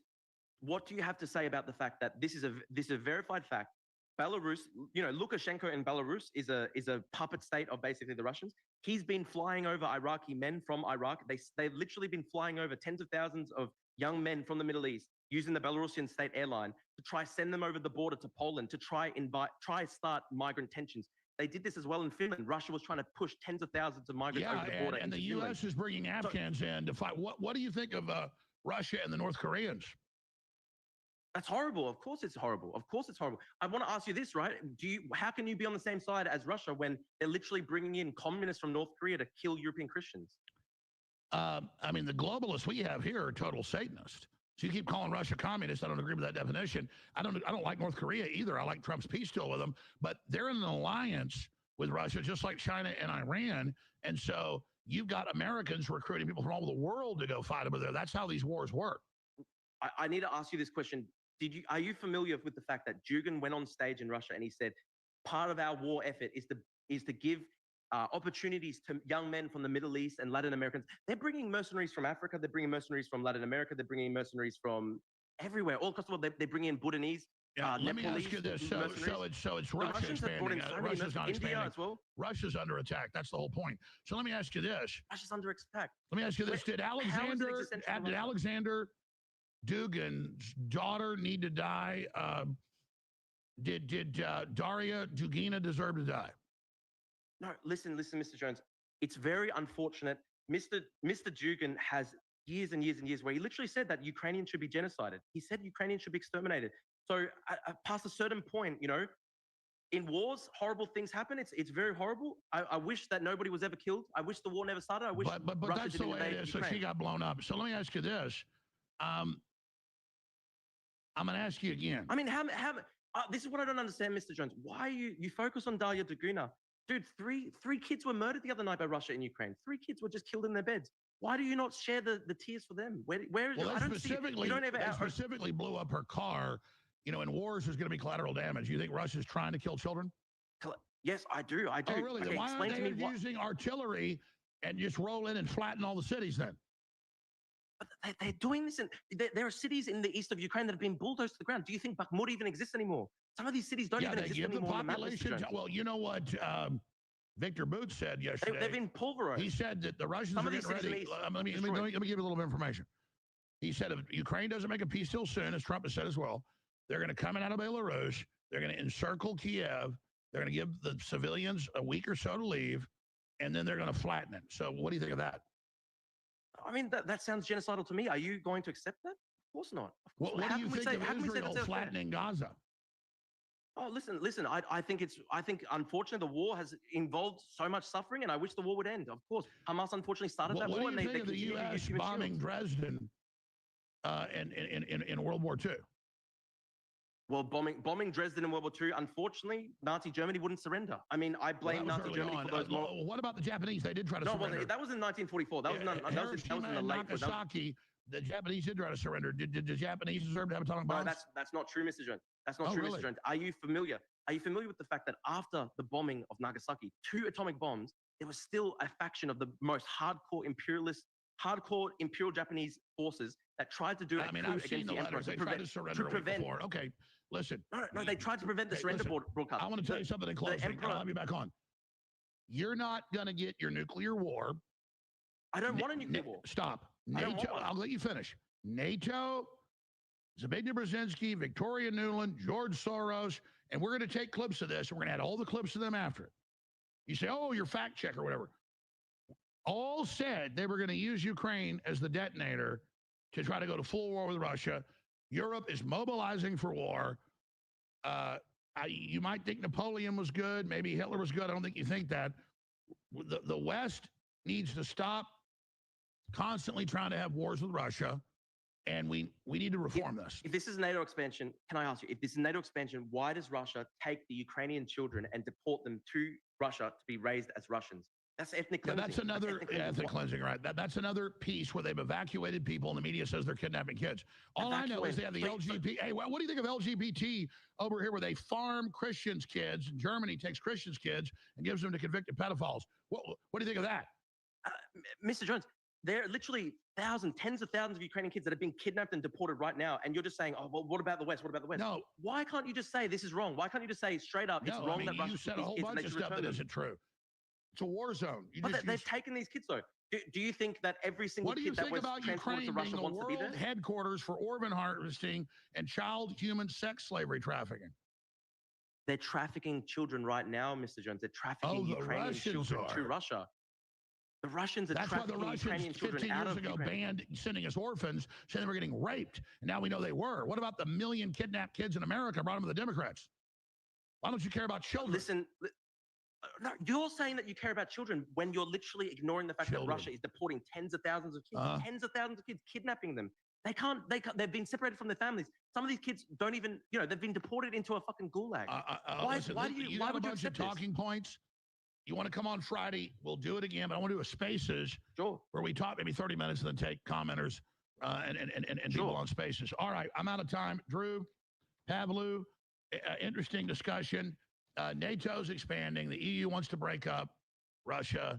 The West is the aggressor, and it's insane. That's my view. All right, look at some of these headlines. Missiles that hit Poland likely came from Ukraine. Poland says, though they tried to blame Russia and get into full war. The partnership, the secret history of the war in Ukraine, how the CIA ran it all. Hunter Biden helped secure millions of funding for military biotech research program in Ukraine. They tried to deny. Justice Trudeau apologizes for Nazi veteran honored in Parliament. The case of the missing children, lost babies, and corpses without organs fuel allegations of trafficking in body parts by the Ukrainian regime. Body snatchers, Ukraine recruiters use harsh tactics to fill ranks. And it goes on and on. Ukraine parliament affirms no elections during wartime in rebuff to Trump. All right. Ukraine Nazi problem's real. Even Putin's denazification claim isn't. Commentary, Ukraine neo-Nazi problem. Ukraine's far-right menace. Neo-Nazis, on and on and on. All right. I'm basically out of time. I wanted to get... Yo, guys, I'm back. That was interesting. I don't think that he had good points there. I'm going back on in 2 days. They said I'm going to put him back. They're going to put me back on the show in 2 days at 1:30 CT. Listen, I'm happy with how I went. It was just like, just no empathy whatsoever, no compassion whatsoever for the Ukrainians. And I'm glad I got him on the point of the trafficking of children. Like, he just tries to go, oh, what about the children getting trafficked in America? Why can't he just straight up say it's horrible what Russia is doing if he cares about children? So I'm happy with how I went. Let me know, guys, how you feel. How you feel it went. We got 287 people watching. This is great. Thank you so much for tuning in, guys. It was a shorter one. It was 40 minutes. Someone says you killed him, Drew. It was an assassination. I'm very keen to just clip this up and put it up. People saying I did well. Thank you so much. What about the European gays? Yeah, it's just bullshit. You should have called him out on his whataboutism and pressed him. It's hard because I didn't have much time. But he talks about the Ukrainians the same way you talk about the Palestinians. Oh, so true, Slater. Why would he ever even bring up Brzezinski? So I'm going back on in 2 days. He kept interrupting you for some reason, Drew Pavlou. You'll never get your nuclear war, Drew Lamayo. Great. Thank you for the super chat, lads. Thank you so much. This is really kind of you guys. Damn. Honestly, I'm happy with how I went, and I'm going to go back on in 2 days. I'm getting. You did great. He's hard to debate. I mean, listen, I had so little time. You need to work on your oration. Listen, I'll prepare even harder for the next 2 days. I think you should use more facial expression. Also, you sound too kind to him. It's an adversarial conversation. You can be polite, listen, not let him corner you. Listen. Okay, well, listen, I'm happy that I'm going back on in 2 days to continue the debate. I was worried if I went too hard, they'd just cut me straight away. And I want to actually, the whole reason I want to go on is I want to try reach some of his audience and actually explain to them what is happening. Your audience thinks you won. Audience on X thinks you got smoked. Of course, the audience on X thinks I got smoked. I'm not going to... Does anybody think Alex Jones' audience is going to say, oh, wow, dude. Wow, Drew smashed Alex Jones. Not a single person in Alex Jones says that. It's good for a first time. Compare this one against your Adu debate. Big improvement. Thank you. No, you did well. Thank you, Neil. Thank you, guys. You need to find a way to trap him, Drew, with an analogy or metaphor. Yeah, for real, at first he said, we got minutes to speak, no interruptions, but then he just started interrupting. Yeah, it's hard, dude. It's hard because he controls the show, right? Drew, when he starts to ramble and blunders in many cases, you should choose a certain topic and put pressure on him. That's, yeah, true. Do you think he's working for the Russians, or was that just your bullshit to get on his show? I still think, listen, he's unwittingly spreading, whether wittingly or not, he's spreading Russian propaganda. That is a fact. He's pushing out the Russian propaganda line. He can't even say that it's wrong that the Ukrainian children are being trafficked by Russia. So seriously, what can you do? Of course, I still disagree with what mentioned. Burisma is a Russian company. Yeah. How would you respond if he spews QAnon crap? I mean, he tried to do that again. What was I fucking supposed to say? He goes, oh, the LGBT transporting 1 million children just as a way to try and distract from the fact of what Russia is doing. You have the truth. You went there. You have real facts, not alternative. Drew, you need to use conspiracy theories of your own. His audience only speaks in conspiracy theory. He pulls too many points. He was shifting goalposts. He shifted goalposts a lot. Make him condemn something and then reverse him. Don't search for empathy, talk on macro level to the world. He was desperate because he was running away from the subject he studied. Honestly, I think he cut the debate short because maybe he realized that I was more prepared than he thought. Hopefully he'll let you come. Probably not. He felt you're too strong. Yeah, maybe that's why he ended it shorter. Ace job, Drew. I like Alex Jones. I think you did great. Okay. Did not call him Mr. Jones. You have to act like his adult peer. I thought it was funny, though, to call him Alex Jones. Mr. Jones. I thought I was doing that kind of to be funny. Bro going on InfoWars and debating live with webcam takes courage. Yeah, man, listen. I can debate anybody. I'll go up against anybody. Alex Jones viewers think he killed it with the what about him. Of course, dude. Of course. I'm not surprised that they all think that he won, of course. Jones even said you're smart, lol. Lamayo. That's pretty funny. Giga chat. Yeah, you were promised an hour. He's a coward who backed out because his ranting was not landing. Listen, they promised me an hour. They cut it to like 30 minutes, I think. Listen, they reckon that I'm going to come back on in 2 days. If they let me back on 2 days, I'm happy because then I'll be able to debate him further. So you got respect for him now, or you're still going to personally attack him? I barely personally attacked him. Listen, of course, I strongly disagree with his views. Very much strongly disagree with his views. Didn't Jones say Ukraine is Catholic and that the war is over differences? Ukraine is also... Yeah, it's dumb, man. It's dumb. His show ended. You were his final guest. Okay. Drew, your women didn't really like you do. Mention Gherkin in his actions. Yeah, there's so much shit we could have gone to. I mean, we didn't really even get to go to the point where I wanted to talk to him about the fact that they're literally just mass murdering white people in Ukraine. I wanted to get into that, but we didn't even have the time. Your calm and polite attitude was commendable. He wanted to shout him out. Listen, this is the hard thing, right? I knew that... Obviously, I've seen all the videos of Alex Jones, with the massive extreme rants. And I just thought to myself, if I get into a screaming match with him, there's fucking no chance I can fucking win. I just knew absolutely he can speak, he can shout louder than me. So I was trying my absolute hardest to control myself and I was trying to be polite. It was hard. It was very fucking hard when he was saying stuff. He said shit like Lenin, the Ukrainians should thank Lenin, which is sick. If you think this is Drew personally attacking him, you haven't been personally attacked by Drew. Oh my God, dude. You should see my personal attacks. Go more hard on his lies. I think you were a bit nervous. It's hard to debate irrational people like him. Focus less on emotion and more on the facts and go hard and do not allow him to deflect. Thank you, guys. Guys, if you're watching the channel, please subscribe to my YouTube. I'd really appreciate it if you can subscribe to my YouTube and leave a like on the video. I think we got 230 likes, but we've got 248 live viewers. If you can leave a like on the video, then more people will see it. YouTube will recommend us to more people, so that'd be great if you can do that. You both speak fast and know lots of things. Slow it down a bit. Lol, what about it? The conflict in Ukraine is part of anti-white. That Dugan quote about Tajiks and Asians repopulating the US is true. There was a leaked doc from a Chinese general saying the same thing. Stick to one point at a time. Don't let yourself be derailed. Drew did great. That was the perfect first salvo. You should have brought up the gay frog. I wish I did. Never let him get to you. That's how he wins. Should ask him about Nazi crimes as of Nazis because they Nazi. They must do them. Yes. Yeah. Then smash the like button.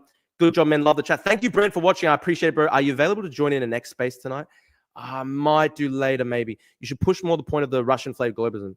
Bro, that is fast. How baked are you? You should ask them to bring up specifics.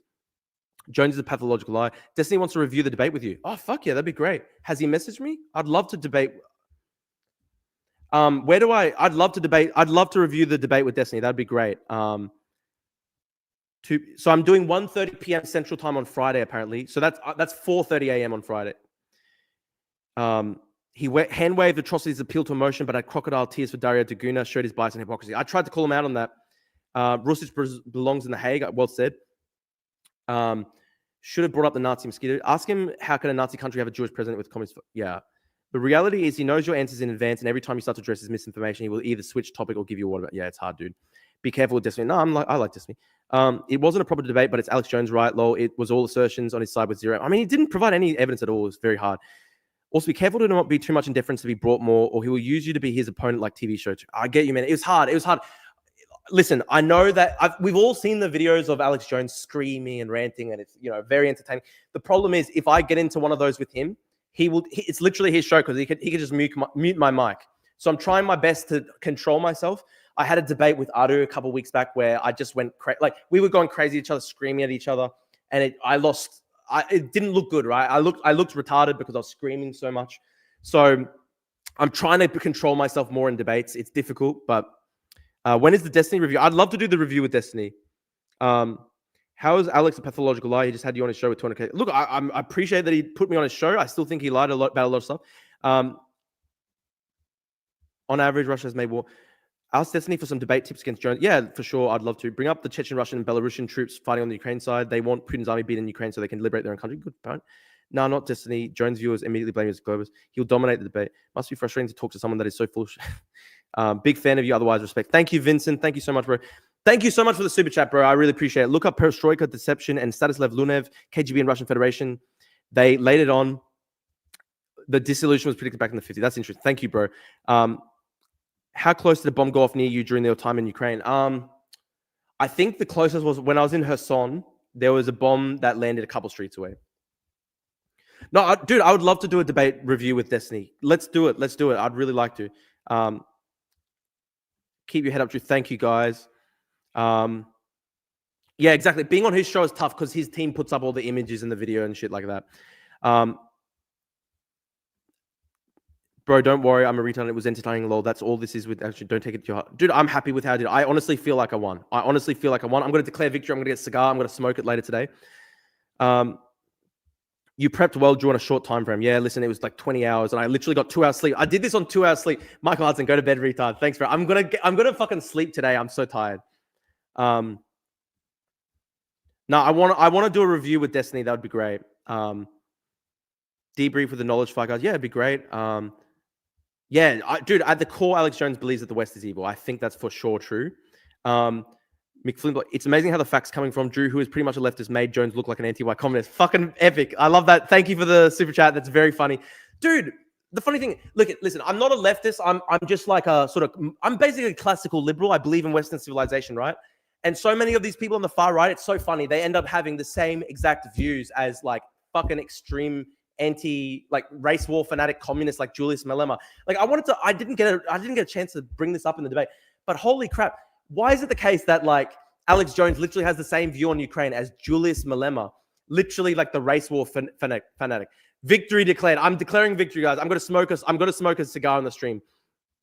When are you planning a stream with Dylan, by the way? Yeah, dude, I'll do that this week. Honestly, man, I'm happy. Good shit, Drew. Come from Destiny's community here. Thanks, dude. Thanks so much. Please subscribe to my channel. It was shocking the short time you had indeed. Yeah, man, he gave me 25 minutes. It was very hard. You must have someone with you to support your live. Alex had a full team. Dude, okay, guys, this is why you should subscribe to me and help me, right? I'm basically doing this almost on my own. I've got a friend who's like helps me with editing and stuff like that. But Alex has like literally a team of 10 people. I'm basically just doing this in my living room, right? And I've got a pretty basic sort of mic and camera set up and stuff like that. It'd be great if you guys can donate to me and help me, right? Because I am trying to take this to another level. I want to get a big show one day. I want to make this a big thing. Definitely one, mate. Happy birthday. Enjoy that cigar. Thank you, bro. Fair. We're going to call Alex Woke. Hang on. Drew, let me edit for you. Yeah, that'd be great, bro. I'd love it if you can edit me. Guys, if you want to help and help me get some clips from this debate, it would be awesome. You done well, mate. He's not interested in the truth, all about peddling lies to his audience. Should have asked him why Russia aligned with Nazi Germany to cover Poland in 1939. Mentioned the human safari. Yeah, I should have gone into this. There's so much more stuff that I wish I could have gone into. He tried to skip the Ukraine and kidnapped children topic. You should keep pushing on that. Yeah, that's the topic that's just indefensible. Nobody can defend that topic. It's sick. Nobody can defend that topic, especially somebody like Alex Jones, who's said for so long, he says that he's this defender of children, and then meanwhile Russia literally does trafficking and he supports it. Like, it's sick, man. It's sick.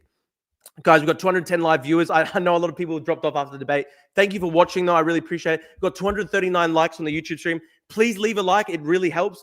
More likes on the stream. YouTube recommends us to more people. And subscribe to my YouTube channel as well. Subscribe to my YouTube channel. We're almost at 10,000 subscribers. That's my goal. That's my goal for the year. Should also stream on Twitch. Listen, I actually, believe it or not, I was on Twitch. I had one viewer. I mean, I've got one viewer. I had 300 on YouTube. I had like one viewer on Twitch, unfortunately. Dude, I'd love to do it face-to-face in Alex's studio. Beer on me in Paris. Thank you, dude. Some of the pro-Ukraine people next that are big and against Jones can help too, I'm sure. Yeah, dude, for sure. Edit in the style that MAGA did, Lamio. Audience capturing is effective. Bring Martinez on. Yeah, for sure. How do I bring Martinez on? Doesn't care about human safari. Bro, we had Russian planes. Talk about the next time the anti-Putin groups, MAGA Maoism, call them out about stolen children. Yeah, dude. Look, I'm happy, guys. I honestly think I did pretty well considering I had 2 hours of sleep and I literally, like, basically no prep time. They literally told me the day of my birthday we're going to do this stream. I spent my entire birthday. Sorry, it's June 5 here in Australia. I know it's June 4 in America right now. My birthday's June 4. And yeah, literally my entire birthday. My parents wanted to do a celebration for me. I spent the entire day doing prep. Well done, Drew. And thank you, Andrew. I really appreciate that, bro. Bring Martinez. How do I bring Martinez on? I will. I'll talk to Martinez for sure. How do I have him on? Happy birthday, dude. Thank you, Marcias. Thank you so much, guys. I appreciate all the nice comments. Thank you.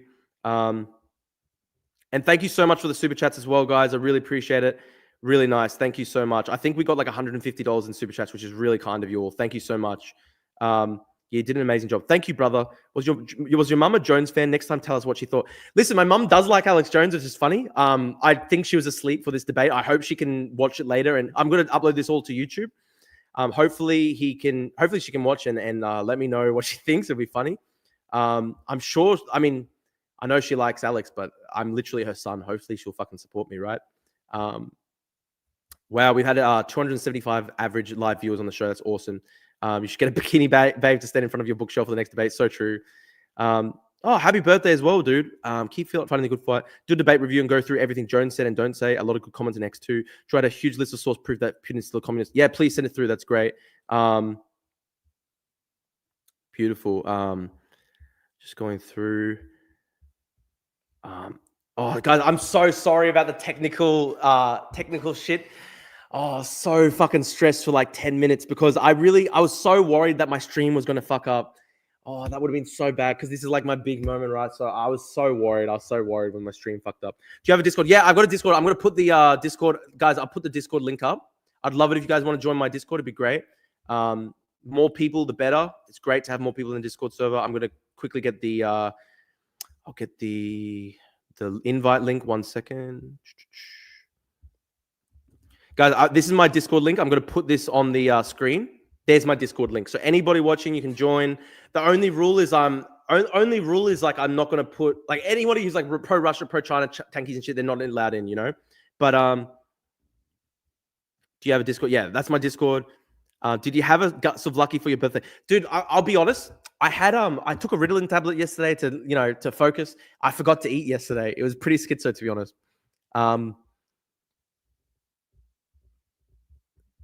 Did Alex Jones bitch? No, look, he did the debate, but he cut the debate short. It was going to be an hour. He gave me 30 minutes. The hand-wringing over Man Nazis in Ukraine is lame. Russia's incursion only create more appetite for ethnic nationalism. I mean, it's Russia's fault. If there's ethnic nationalism in Ukraine, it's fucking Russia's fault. They're the ones invading Ukraine. Every action has an equal and opposite reaction. I've seen Alex Jones say that on his own channel. I'm gonna upload this on YouTube too. But yeah, guys, thank you so much for tuning in. I'll stay for a while.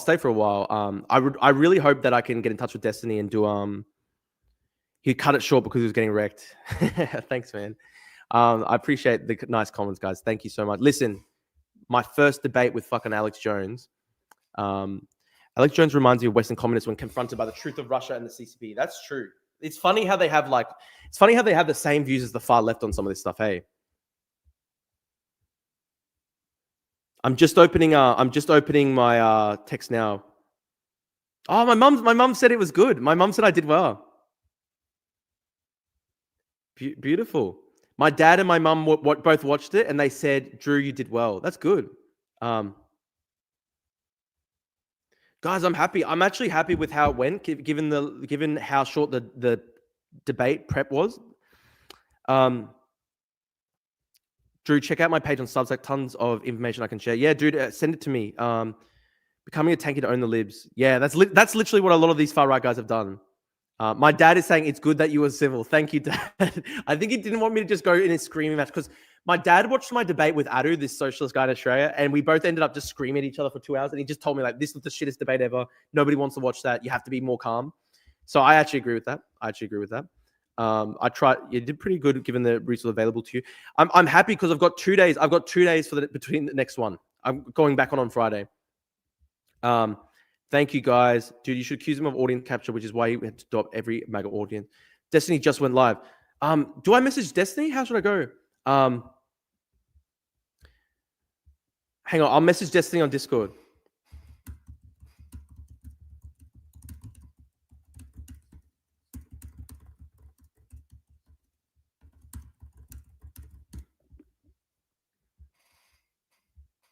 Yeah, I just messaged Destiny on Discord. Thank you guys. You need to talk to Ukrainian Anna. Yeah, I've actually done a show with Ukrainian Anna before. It was actually pretty good. I'll do that again. Oh, okay. Yeah, no, right. So I think Destiny's doing a podcast stream. So obviously that's probably a bit different. Drew, you have to debate him like a dirtbag. I think you did well, but overall missed opportunity. Listen, we've got one more opportunity on Friday. They're having me back on Friday. So we got one more on Friday, which is good. I'm happy to do it again. I think for me, that would be Saturday, 4:30 a.m. Fuck, he's getting me up early for these debates, man.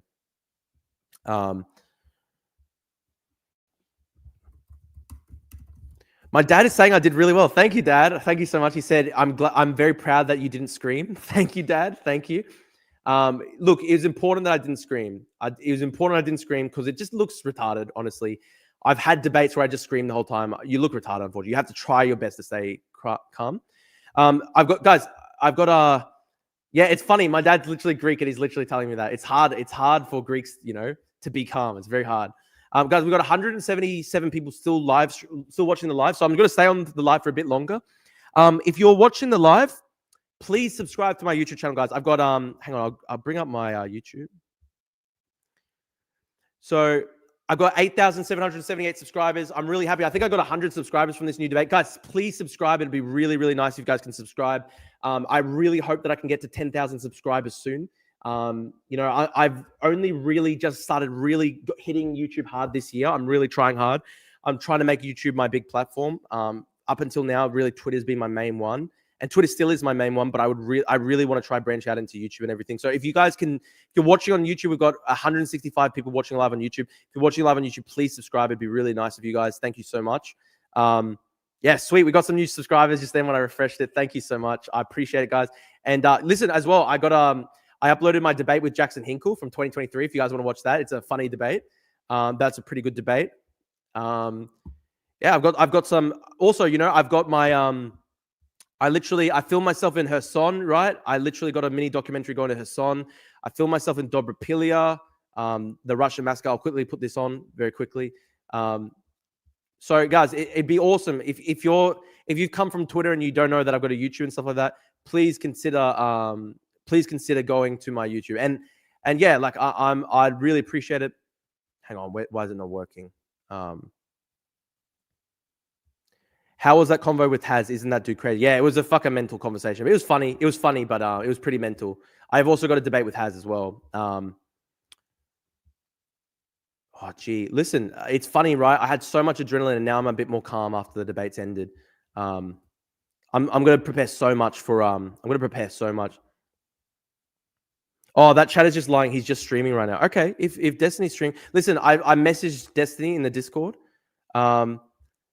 Review the Laserpig v Gonzalo Lira debate. Holy shit. Okay, beautiful. I didn't even know that one existed. I'll watch that later. That will be some of my preparation. Got 160 people watching the live stream still, guys. Please, if you can, check out my old videos. Subscribe to my channel. It'd be really nice if you guys can subscribe to my channel. Yeah, and some people signed up as members. I really appreciate it, guys. Thank you so much.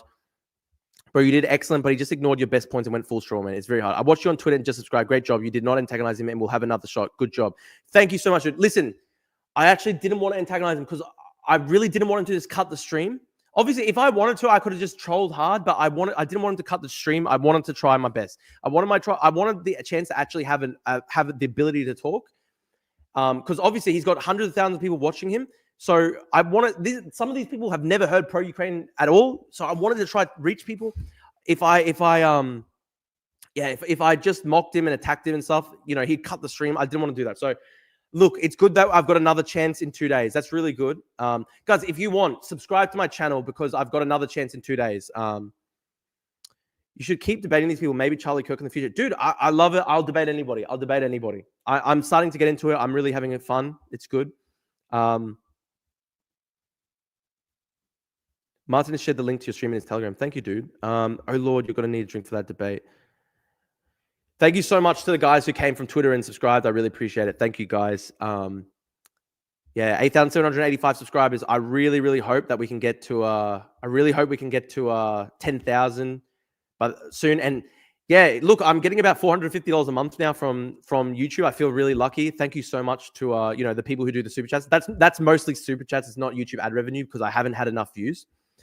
Debating Mehdi Hassan on Palestine genocide will end your career on YouTube. Dude, he blocked me on Twitter. He's not going to debate me. I would debate him, but he's blocked me on Twitter. What can I say? Also review anything where he said anything sensible ever. Not sure it happened besides his point in silence to corner him. What do you think about the current situation in the Middle East? It's a bad situation. I wish the war would end. Hamas started the war. Unfortunately, they keep it going. What do you think are responsible for the downhill of Western societies? A lot of it is our own cultural problems, where like self-hatred and cultural relativism and stuff like that. Ask Jack Matlock for a debate. What would he know compared with you? Listen, Robert, I'll debate you. I'll literally debate you, Robert. You should come on the show next week. I'm happy to debate you. I've said that I'm literally willing to debate anybody. Oh, Dylan Burns. Hey, actually, let me get Dylan back on if he's around. Hey, Dylan, I'll send you a StreamYard link if you're still around. If you've got time. Dude, I'd love to debate Hassan, but he would never do it. Nah, you at least showed him the respect of having you on, but his chat was so upset with you because you were being way too nice. It was so weird. What was his chat saying? I'm interested. Where can I go see his chat? Bro, check out JP. No, I've talked to JP Lindsay. JP Lindsay was literally on my show yesterday. What made you finally start YouTube? You have a good sized following and could have been making money. Yeah, listen, dude, I really, really want to try and make it as an independent journalist and media commentator, right? I don't want to work for someone else. I want to make my own business. And I'm trying my absolute hardest to make my way in the world, right? So this year I really, really went hard with starting the YouTube channel. It's been growing a lot, which is good. I'm almost at the point where I can nearly fully support myself with my online media stuff. I'm nearly there. I still need to try get a few more subscribers and stuff like that. But look, it's growing. It's going good. So I feel really lucky, and I'm just working really hard. And listen, guys, if you support me and you want me to be able to, do this stuff full time, I'd love it if you can subscribe because listen, dude, like I'm trying my best out here. Wait, did I miss it? Yeah, dude, I did it like 40 minutes ago. When do you take on Phidias? Dude, I would love to debate Phidias. I don't think you'd accept it, but I'd love to. I'll edit some videos. Thank you, King of Corinth. Guys, I'd love it. If you guys can help me clip up some videos and stuff like that, help me share it. It'd be great. Got to hand it to Jones. He always gives newer guys a chance. And so, listen, at least he had me on. At least he's willing to debate. I appreciate it. Talk to Laserpig in the knowledge fight. Yeah, I will literally do that. Wow, Drew. Listen, I love Dylan Burns. It's cool as that he's going to come on. Message Destiny. I did message Destiny. I've messaged Destiny on Discord. Guys, if you're watching Destiny's stream, tell him that I have messaged him on Discord, and it'd be awesome if I can watch the debate with him and he can give me some tips. Phidias will look even more dumb with the Greek ethnic and Orthodox opponent who actually went to Ukraine versus him going on to the 9th of May. Dude, I'd love to debate Phidias. The fact that I'm literally Greek Cypriot like him, right? It'd be awesome to go against him. Yeah, Western hegemony as well. If you can help, guys, I'd love it. If some guys in the Discord want to help me with doing some clips from the streams, and that would be really helpful because I really know that short clips, TikToks and stuff like that, it helps grow. So let's do it. Let's do some clips. It'd be really good. Please take him on. He will try to make good clips as he did last time. Just remember, he makes clips from opposition. Listen, I'd love to do Phidias. I'd love to do the debate with Phidias. I don't know if he'll accept me, right? Because I did. I was mocking him a lot, and I said drone strike Phidias as a joke. I think he might say no. Hell yeah, we will support you, our little retarded Greek Aussie cut. Beautiful comment, Alex. Thank you, bro. I appreciate it, man. Thank you. That's very funny. Message Anamarchy. Okay, I'll look up Anamarchy. Phidias is my ultimate nemesis. Absolutely, dude. Absolutely. I fucking hate Phidias, dude. I'd love to debate him. Love to debate Phidias. Yeah, I've messaged Destiny, guys. Tell Destiny that I'm around. It'd be cool to go through the debate and get some tips from him, because he's fucking the GOAT when it comes to this stuff. So I'm keen for the Friday one. I'm keen. We've got 2 more days for the next one.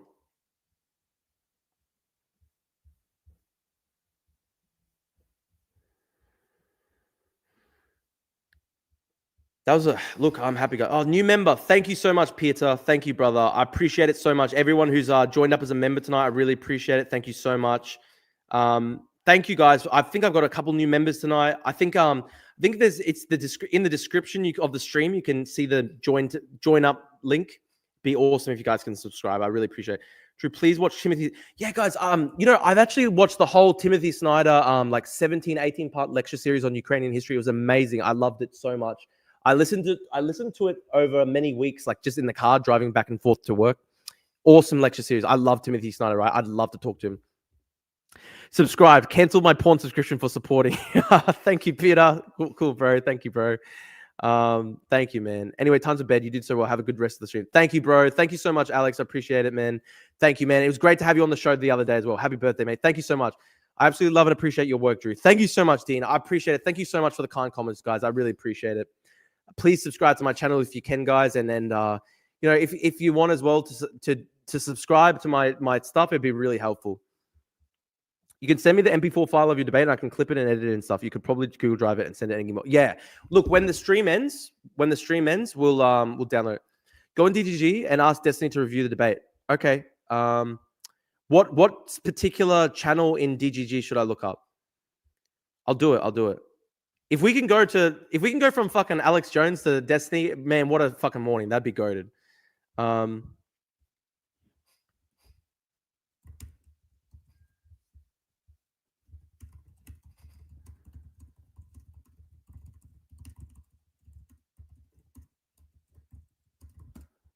Okay, I messaged the Destiny GG server. Hang on.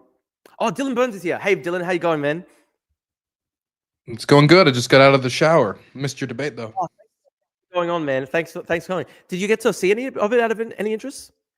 No, I didn't see any. I clicked it for like a second, enough, and man. I saw a video getting played of somebody getting stomped, and was like, we're talking about military recruitment, and then I. Oh yeah. No, it's funny. We can review it a bit. Thank you, Marcius, for becoming a super chat member. Thank you, bro. I appreciate it. Yeah, man, it's awesome to have you here.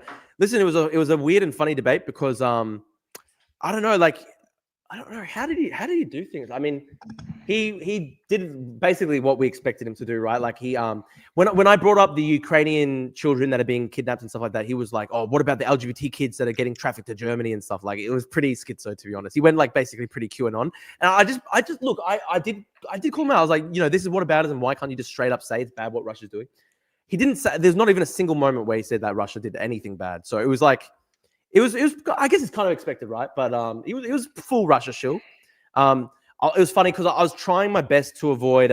Isn't it interesting how not only how they serve a specific audience and they're terrified of critiquing this foreign empire with its own deep state and its own oligarchy and a lack of freedoms that they try to defend all the time, but when given a country that is mass trafficking children, and that's the only way you can describe it, mass trafficking children, and then indoctrinating them, and then when they turn 18, sending them notices for military recruitment, trying to get these children to go kill their family, to look that in the eye and be like, you know what? No, but I'm going to look at this QAnon post and obsess over it 8, 9, 10 times over. I don't think Alex himself is a QAnoner, but he obsesses over stuff like that all the time. It just shows that it's not really about the children. It's about having access to some secret information that nobody else has, Yeah, absolutely. And he also had that same thing where he goes like Russia's the one being attacked and stuff like that, which is, classic.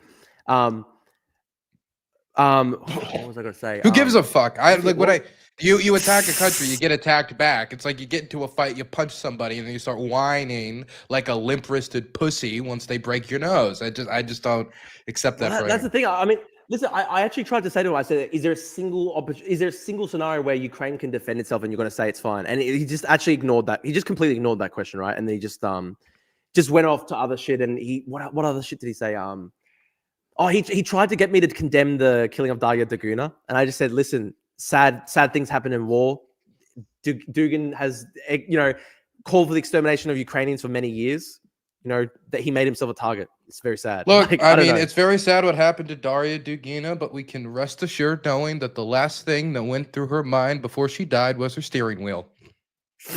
No, exactly. I have no sympathy. Like, no sympathy. She went to occupied Russian territory. She was occupied Ukrainian territory. She was just full blown cheerleader. She was advocating for Ukraine. public lynching of POWs. She was like, we should have Yeah, the dude. POWs taken, strapped to a pike, and then the public should decide whether they're like she's part of the propaganda machine. Just the peaceful civilian there. Just someone who was literally like a massive figure in Russia, massive like media figure who was literally using her fucking platform to say, go kill POWs. Like, and listen, my response to him was just like, why do you have all these tears for Darya Dugina, but not the Ukrainian kids that got killed the other day? And he didn't have a good. Look, to be fair, I think it was a good point. He didn't have any. Literally had no response to that. He literally had no response to that. There's no reason to respond to like the good points sort of thing. This is the problem, right? He's created a puzzle, right? He's taken a bunch of pieces to like tell everybody this is the deep state. This is a bullshit war. WMDs, George Bush 2.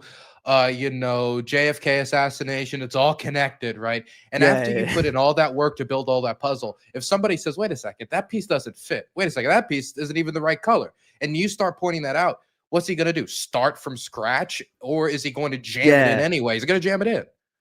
Exactly. And there's other classic stuff. Like, he actually, you know what's surprising? I didn't think he would go into this shit, but he tried to go into the whole the Ukrainians and Nazi stuff. I was actually surprised by that because I was thinking in my head, like, Alex Jones is a far right guy. I don't know. I didn't think he's going to go into this sort of topic. He did though. He brought up the Canadian Parliament thing, and listen, I just cut that off. I just said, listen, that was a stupid Trudeau moment. I don't even like Trudeau. I'm not going to fucking defend it. I just moved on to other things. I brought up like the fact that they're building Stalin statues in like occupied Ukrainian territory, Lenin statues, and I just asked him like, why are you supporting the side that builds statues to Stalin and Lenin, whereas the Ukrainians blow them up? And then he goes, what did he say? He said, it was a really crazy response. He said, oh, well, you know what? The Ukrainians should actually be thankful to Lenin because Lenin created their country. That was probably the most insane moment, I reckon. That was fully Lenin invaded they had a country. They invaded and took it over. They had the Ukrainian People's Republic. They have their own independent history. It just shows these people know nothing about Ukraine. It's just become another like partisan wedge issue. And like really honestly, like the Nazi shit is the lowest of the low like Russian propaganda gunk, because like I'm gonna be honest, this war has nothing to do with Nazism. There's no connection to Nazism in any way. The Russians have their own Nazis. Ukraine has their Nazis. This is what happens when you mobilize the entirety of your society to fight a war. They're anarchists and socialists, in the Ukrainian army. Yeah, there's anarchists. I know anarchists in the Ukrainian army. I know queer anarchists in the Ukrainian army, right? There's people of all certain different stripes in the Ukrainian armed forces because they all have different motivations. Just like when the Euromaidan protest movement happened, you had people who were on the left on the street. You had people who were far, far right on the street. You had right sector. You had all sorts of people, right? So it's like Rusich exists. So if you're saying this is a war against Nazism, what you have to convince yourself is Putin send neo-Nazi militias to Ukraine to denazify the country, which is a ridiculous premise. Yeah, dude. And another dumb thing, he tried to get me to like condemn Azov, and was like, what do you think of Azov? Which is so dumb. Like, and I just said, like, they were incorporated into the Ukrainian military some years back. A lot of the hardcore Nazi guys got, removed. And then I just started bringing up Rusich, for example, and like, Wagner, the Utkin's, SS collarbone tattoos and stuff like that. I was actually surprised he wanted to go down the whole rabbit hole of Nazism because, like, I thought to myself, like, Alex Jones is literally like a far right guy. Why would he want to go down this whole? Yeah, it's strange because, like, okay, it's easy to be like that. The Nazis bad, right? But when you sit down and you talk to, I've interviewed Right Sector, I've met Right Sector, I've interviewed them on their bases and talked to them about their ideology and what they believe. Like the authors I hear quoted are Jordan Peterson. Right? It's not this is the type of stuff I get brought back to me, American politics spilling over internationally. It also affects Ukraine. And so I wouldn't be surprised if Alex Jones sat down with a Right Sector fighter and 85 to 90% of what they say, they're going to 100% agree with. Yeah. It's funny, right? It's fucking funny. Like, and another thing about Azov, right, is like, a lot of the guys these days, people who join Azov, they're joining Azov because it's one of the better resource battalions, and people just don't want to they just don't want to be sent to a section of the front line where they're not going to be, properly looked after by commanders and stuff like that. So a lot of people who are joining these days, it's not even ideological when it comes to Azov.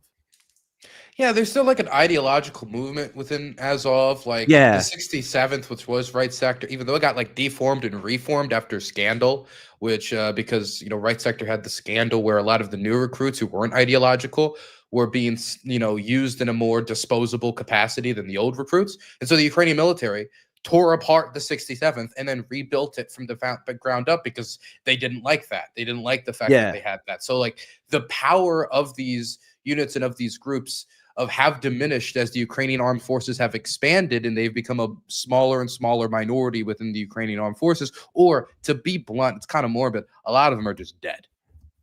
Yeah, I know, it's brutal. Hey, oh gee, and what was another thing he said? I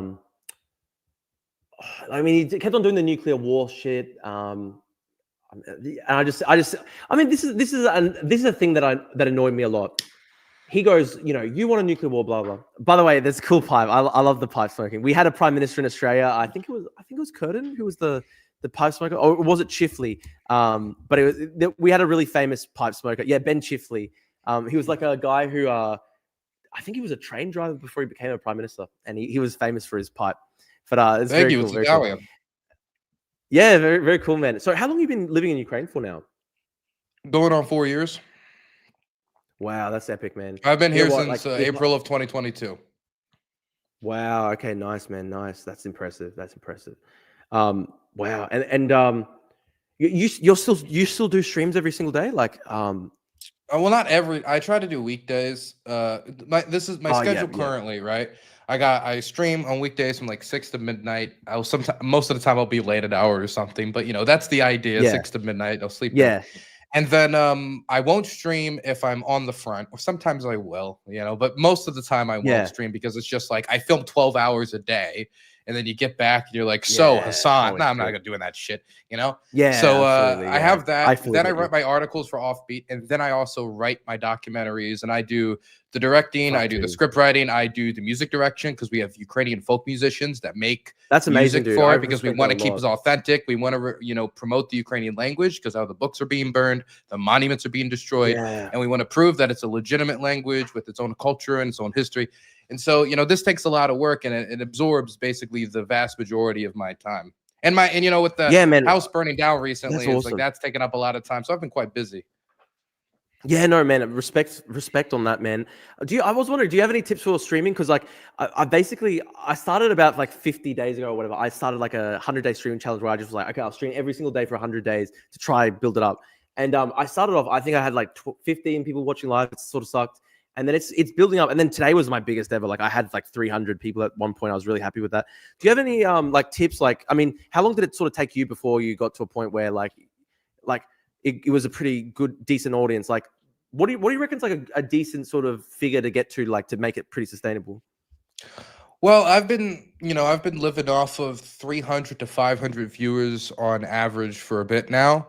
It just depends on per viewer, how much are they donating, how long is the watch time for how much advertising they're taking in, whether or not you're using other things like buy me a coffee, or I also have a Patreon, so that actually helps me. That's I don't have to do much except for post once every month or two, and that's an extra $1K in the bank that we can spend on fixers, we can spend on gasoline costs, we can spend on safety equipment. We were able to afford drone detectors now, so when I'm running around the front, I will at least get a little bit of a warning before the FPV starts hunting, and so it's you just got to diversify your income streams, because you're never going to get every month I'm getting this much money. It's going to go up, it's going to go down. Some days it's going to be worse than other days. So if you diversify your income stream and try to keep a little bit of a cushion for the months that are worse than others, I think that'll allow you to be more stable. But as for building the viewership, collaboration, consistency, and keywords and stream titles and thumbnails. Yeah, nice. Yeah, absolutely. Listen, I guess days like this will hopefully be pretty good for building up the stream stuff. And also, I'm going back on Friday. So this is another question I wanted to ask you, right? I mean, I had some people in my chat saying you probably should have been harsher towards Alex Jones. Maybe you should have been even more confrontational. I've had some debates in the past couple of weeks where I was debating a lefty guy, sort of borderline tanky. He's like an anarcho-communist or whatever, but he does end up becoming a bit of a tanky. And we were just screaming at each other for 3 hours, and it just was a shit debate, right? So I was trying my absolute hardest to like control myself, be quiet, like not quiet, but like I just try be calm and composed, right? I didn't want to fucking scream. And I had some people in my chat saying like, you know, you should have been more confrontational, you should have been even more like hostile sort of thing. I don't know, like, do you think? I'm not sure if that was the right. Look, I'm going back on Friday, and I mean, I've got 2 days to prepare for that. I think probably the approach, yeah, it's interesting. It's up to you. Here's my opinion, right? I used to host like a debate show, and so I've seen a lot of people go through quite a lot of different debate tactics. My opinion is it completely depends on the person you're going head to head with, and like what their strengths are, what their weaknesses are, and exactly who you're trying to appeal to. If you're trying to appeal to people who already don't like Alex Jones, so you can build yourself up and get a bigger following, then going like, why won't you answer this question? Stop dodging the question. Stop acting like the fake news media. Stop acting like the Clinton News Network. Like this type of stuff might be more useful. But if you're trying to like convince his audience to maybe not go and support Ukraine, but I would say the best you could probably get is maybe just make him like, I'm not going to retweet this pro-Russia stuff. It's not my business, you know? Yeah, it's probably the most you could ever get out of them, in my opinion. And in that scenario, flipping out and making them think, oh, it's another crazy lefty. Here's my advice. You're never going to out crazy Alex Jones. You're never going to yell louder. You're never going to flip out harder. And so trying to beat him at his own game might like help you like get like pats on the back from your own audience. But I don't know if it's necessarily a winning battlefield for you. Yeah, dude, that's definitely my thinking, because like we've all seen the funny, crazy, entertaining clips of Alex Jones going crazy, right? And like I just thought to myself, like, I'm not going to ever be able to scream louder than him. I'm not going to be able to flip out harder. And he can just mute you. He can just mute if he wants to. Exactly. He can just, literally. Shut up! I need stopping me from telling the truth. You know. Yeah, exactly. I didn't want him to just mute me or even just cut the stream early. So I was trying my best to control myself. Also, the other thing is, like, I know there are some people who'd go in and then their idea is like, let's just get some clips out of it that we're smashing Alex Jones, and then like we can use that, you know, to build the audience and stuff. And obviously, I do want to build my audience and stuff. But my thinking was, listen, there's going to be a couple 100,000 people watching his show. They're all going to be basically supporting Russia. They're all got his takes, right? It's very, very, like, probably almost impossible for them to ever see somebody who's pro-Ukraine, like, debating Alex Jones. Like, and so I was thinking to myself, like, I don't want to come across as just like, like another woke guy or someone who's like, just, screaming and stuff like that. I was hoping my best that, like, that's why I tried to bring up points like, you know, they're literally killing European Christians. They're ethnically cleansing Ukrainian kids. Like I wanted to try and reach a more, like, you know, the fact that they're building Stalin statues and Lenin statues and stuff like that. I know his audience is obviously like right wing and stuff, like conservative. I mean, if I was to go on Alex Jones's show, right? And I'm not telling you to be me, because you're not me, and like obviously we probably have different strengths and weaknesses and what we can do. But if I was to go on his show, I would concentrate on areas that are going to maybe not like directly like, hey, you should support Ukraine, because they're actually super homophobic. But I think maybe appealing to the I didn't do that. Don't worry. Maybe appealing to the areas where it's gonna be impossible for someone to smash these puzzle pieces together. For example, saying stuff like, man, Trump said 24 hours. Why have the Russians disrespected Trump so much? Why have the Russians looked at his unilateral ceasefire? He told them to do this, and they ignored it. When he said civilian ceasefire, they broke it immediately. They keep disrespecting Trump. They're disrespecting the United States. It's not even about disrespecting the Ukrainians. They're making it so the Chinese won't respect Trump, because they're going to think that he never stands up for America's interests or for starting the largest war in Europe. If you want to stop an atomic war, then you need to make the Russians stop the war, because the longer it goes on, the more opportunities for a nuclear incident that occurs. And the Russians are the ones who are right now refusing to even negotiate with the Ukrainians. And so you need to make the Russians respect the United States, respect Trump, respect peace, and respect him enough that they could actually make a deal. Like that, like I would lean into an area where, like, come on, we need Trump to be the cowboy sharpshooter who's not saying, oh, maybe they say they're going to respond. You're going to say they better not respond. If they respond, we're going to be bigly strong, bigly fast, bigly terrible. You know, that's what you want from Trump. Yeah, actually, that's a great point. And I think, like, to be honest, like, how do they put that puzzle piece together? Because, like, it's pretty like the way they're treating Trump is actually very disrespectful, to be honest. Like it's pretty. He objective. said I 2 think weeks, anyone can see 4 that. times in a row. 4 times in a row, Trump said, wait 2 weeks, we'll know if the Russians want peace. And he said that in April. He said that at the start of May. He said it another time at the end of May. He said it to the Swedish press. And so when he keeps saying 2 weeks, 2 weeks, 2 weeks, 2 weeks, Russia should respect him enough to listen to him and say, well, we only have 2 weeks. But every time they see his deadlines, they treat it like a substitute teacher. They don't need to respect his authority. Yeah, look, they actually disrespect, they disrespect Trump to a crazy degree. And I think I saw something like, I saw you retweet this, but I think it was like Trump had a post yesterday saying like, "Oh, Russia has to respond," and then he deleted the post, and that looks embarrassing, right? Like I heard that is he the reposted superpower? it too. I heard he reposted it as Right, well. yeah. So it's like flip Like floppy, what superpower acts like that? it's Yeah. really what the worst exactly. part is. The worst part of it to me was number one when he referred to them as docked aircraft, because you can see they're loaded up with explosives, right? They're getting prepared. They're preparing these aircraft to bomb Ukraine, so they're not docked aircraft any more than 5, 4, 3, 2. Oh, that's a docked artillery shell. They're getting ready to fire. But the other part that was so bad is like, oh, they say they have to respond, and he shows no objection to it. He doesn't call it an escalation. He doesn't say X, Y, Z. And this is after they struck Sumy city center, killing a bunch of civilians. The Ukrainians in these strikes on these air bases haven't killed a single even soldier. Not a single soldier died. They didn't target anywhere that was civilian infrastructure. The only person that died was somebody who walked into the back of one of those trucks and went kaboom. I would advise Yeah, I people, saw that. Yeah, which is crazy. That was his fault. Like, why would the fuck would he Russians do that? don't have this experience. Like Ukrainians now know, if you don't know what it is, don't fucking touch it. There's a million signs everywhere, partially funded by USAID, by the way, telling kids like not to touch this, not to touch that, in cartoons and stuff. There's even like Patron has his own animated show telling kids, don't touch this bomb, don't touch this bomb. The Russians don't have that on the same extent. They didn't know the safety protocol. Yeah, that's crazy. What was the other stuff? I fully agree with those points about the Trump stuff. I mean, like, how can you square that? Also, I think the other thing that they can't square is like, I mean, they are objectively allied with China. They are they're literally, some of these Russian units are literally fighting under hammer and sickle flags. Like, it just doesn't compute in their sort of North whole Korea. anti-communist worldview. Yeah, North Korea, exactly. I mean, I actually straight up asked them, I said, like, why do you support Russia bringing in North Korea to kill European Christians? And he actually just ignored the question. He just moved on to another question. So it's hard, right? Like he's very slippery. You know what's interesting, Dylan? He said he was going to give me an hour, and I think he actually gave me maybe I don't know how long it was exactly, but maybe 35 minutes, maybe 40 minutes, and half that time was fucking ads, like his stupid, the medical ads and stuff like that. Mm-hmm. So I don't know. Like part of me almost feels like, I don't know. I had some people in the chat saying maybe he was trying to weasel his way out. I don't know. Like it's surprising that he cut it short so much, but he did say I'll be back on Friday. So he said Friday around the same time, Friday in 2 days time or whatever. So I'm happy to do it again. Yeah, I mean, I don't think Alex Jones would accept a debate like this on an independent platform. If he did, he would not be able to defend himself. He would not be able to stand up on this. He wouldn't be able to defend it as a Christian. He wouldn't be able to defend it as a man of conservative values.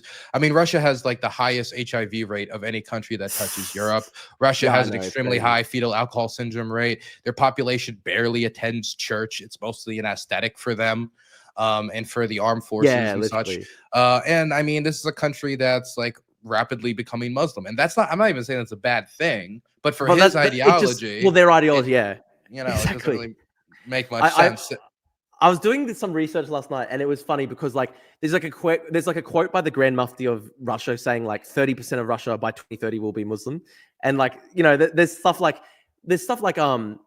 for example, maybe you saw this the other day. There was that case in Britain where there was a guy who burned a Quran and he got literally convicted of blasphemy or whatever.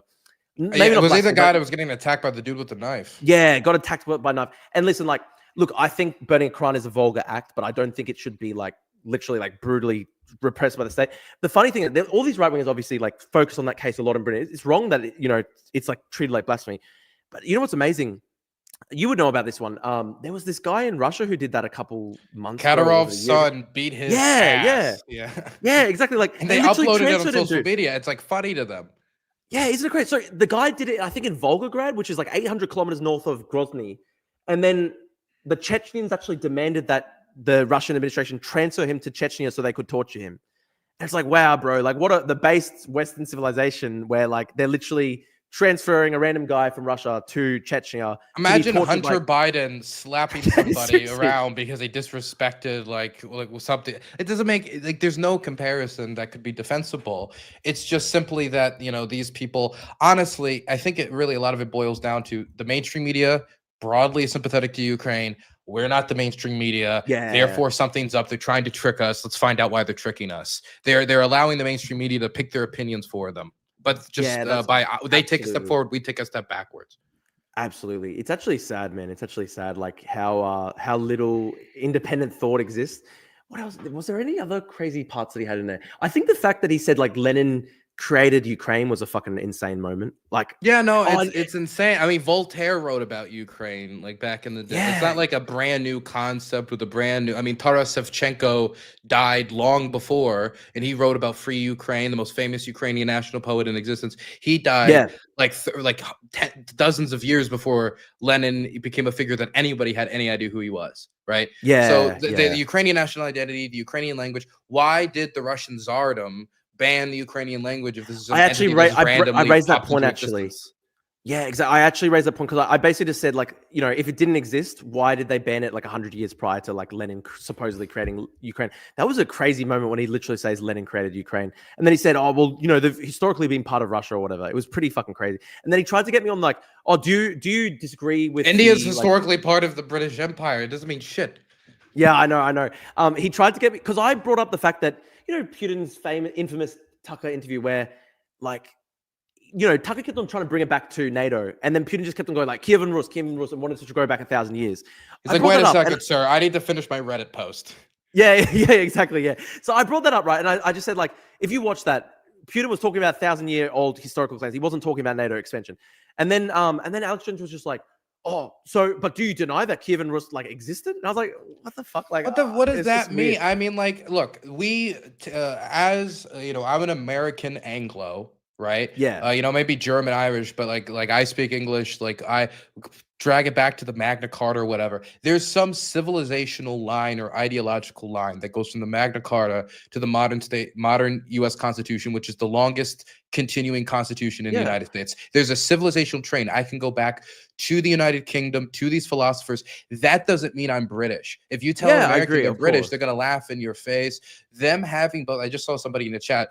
Well, they were both part of the Kiev and Rus. Yeah, they both have this civilizational empire they can trace their roots to. But a lot of time has happened in the last 1,000 years. A lot of cultures have developed. There's what countries in the world can you point to that were around 1,000 years ago that are around today? None, really. It's so bullshit. Like one or two, maybe China. Yeah, listen, there was one that was really well. You know what's funny? Even when it comes to China, like 1,000 years ago, it wasn't. Like the modern notion of like Chinese nationalism did not really exist. Like, it was dynasties, right? Like people identified with the dynasty rather than like modern Chinese nationalism. But there was another comment that was really fucking dumb where he goes, he just goes like, do you deny that George Soros like started the war and he said that he's going to be the new Tsar of Russia? And I was like, I don't even think that's a real quote. Like, how do I even debate that when I think it's just not even a real quote? Like he reckons that there was some quote where Soros said, I'm going to be the new Tsar of Russia. I was like, what the fuck? It's just ridiculous. I mean, how would that? It doesn't make any fucking sense. It's just I don't know. Yeah, how exactly do I even debate something like that? People want easy access to like the secret truth. Nobody's gonna follow that up. But let me go Google that. Let me go Google this Alex Jones site and make sure that George Soros actually said that. It's just if you can get if they trust Alex enough as a truth teller, then they're not gonna bother looking it up, and they're just going to accept it at face value. And if they accept it at face value, as long as Ukraine and George Soros are on the same side, then screw it. And you can bring up things like this and stuff I would bring up at the start. At the start of the war, Henry Kissinger, before he croaked and went up or down, you judge yourself. Yeah.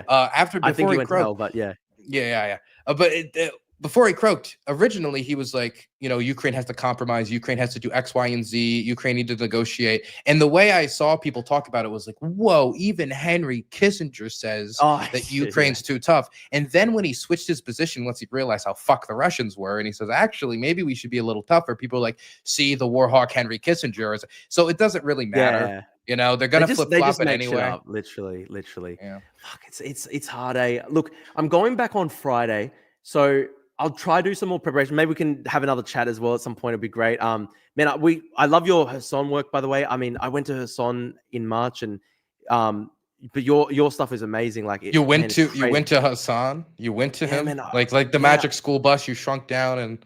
Oh What do you no mean no you no went no to- no no! Sorry, I mean I visited Hassan for 2 days in March when I went to Ukraine, and like Oh. yeah, that's another thing. I wish I got time to talk about like the human safari and stuff like that, and all that.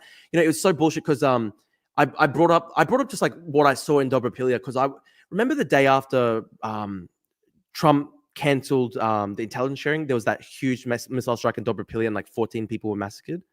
Yeah, I've been to Dobropila quite a few times. Yeah, so I was actually in the region at the time, and we went to Dobropilia, and I filmed at the aftermath of that horrible strike, and like I brought it up. I was talking about what I saw, and he just goes like, "Oh, well, this is just an appeal to emotion. Like a building got bombed, so it's an appeal to emotion." I was like, "What the fuck?"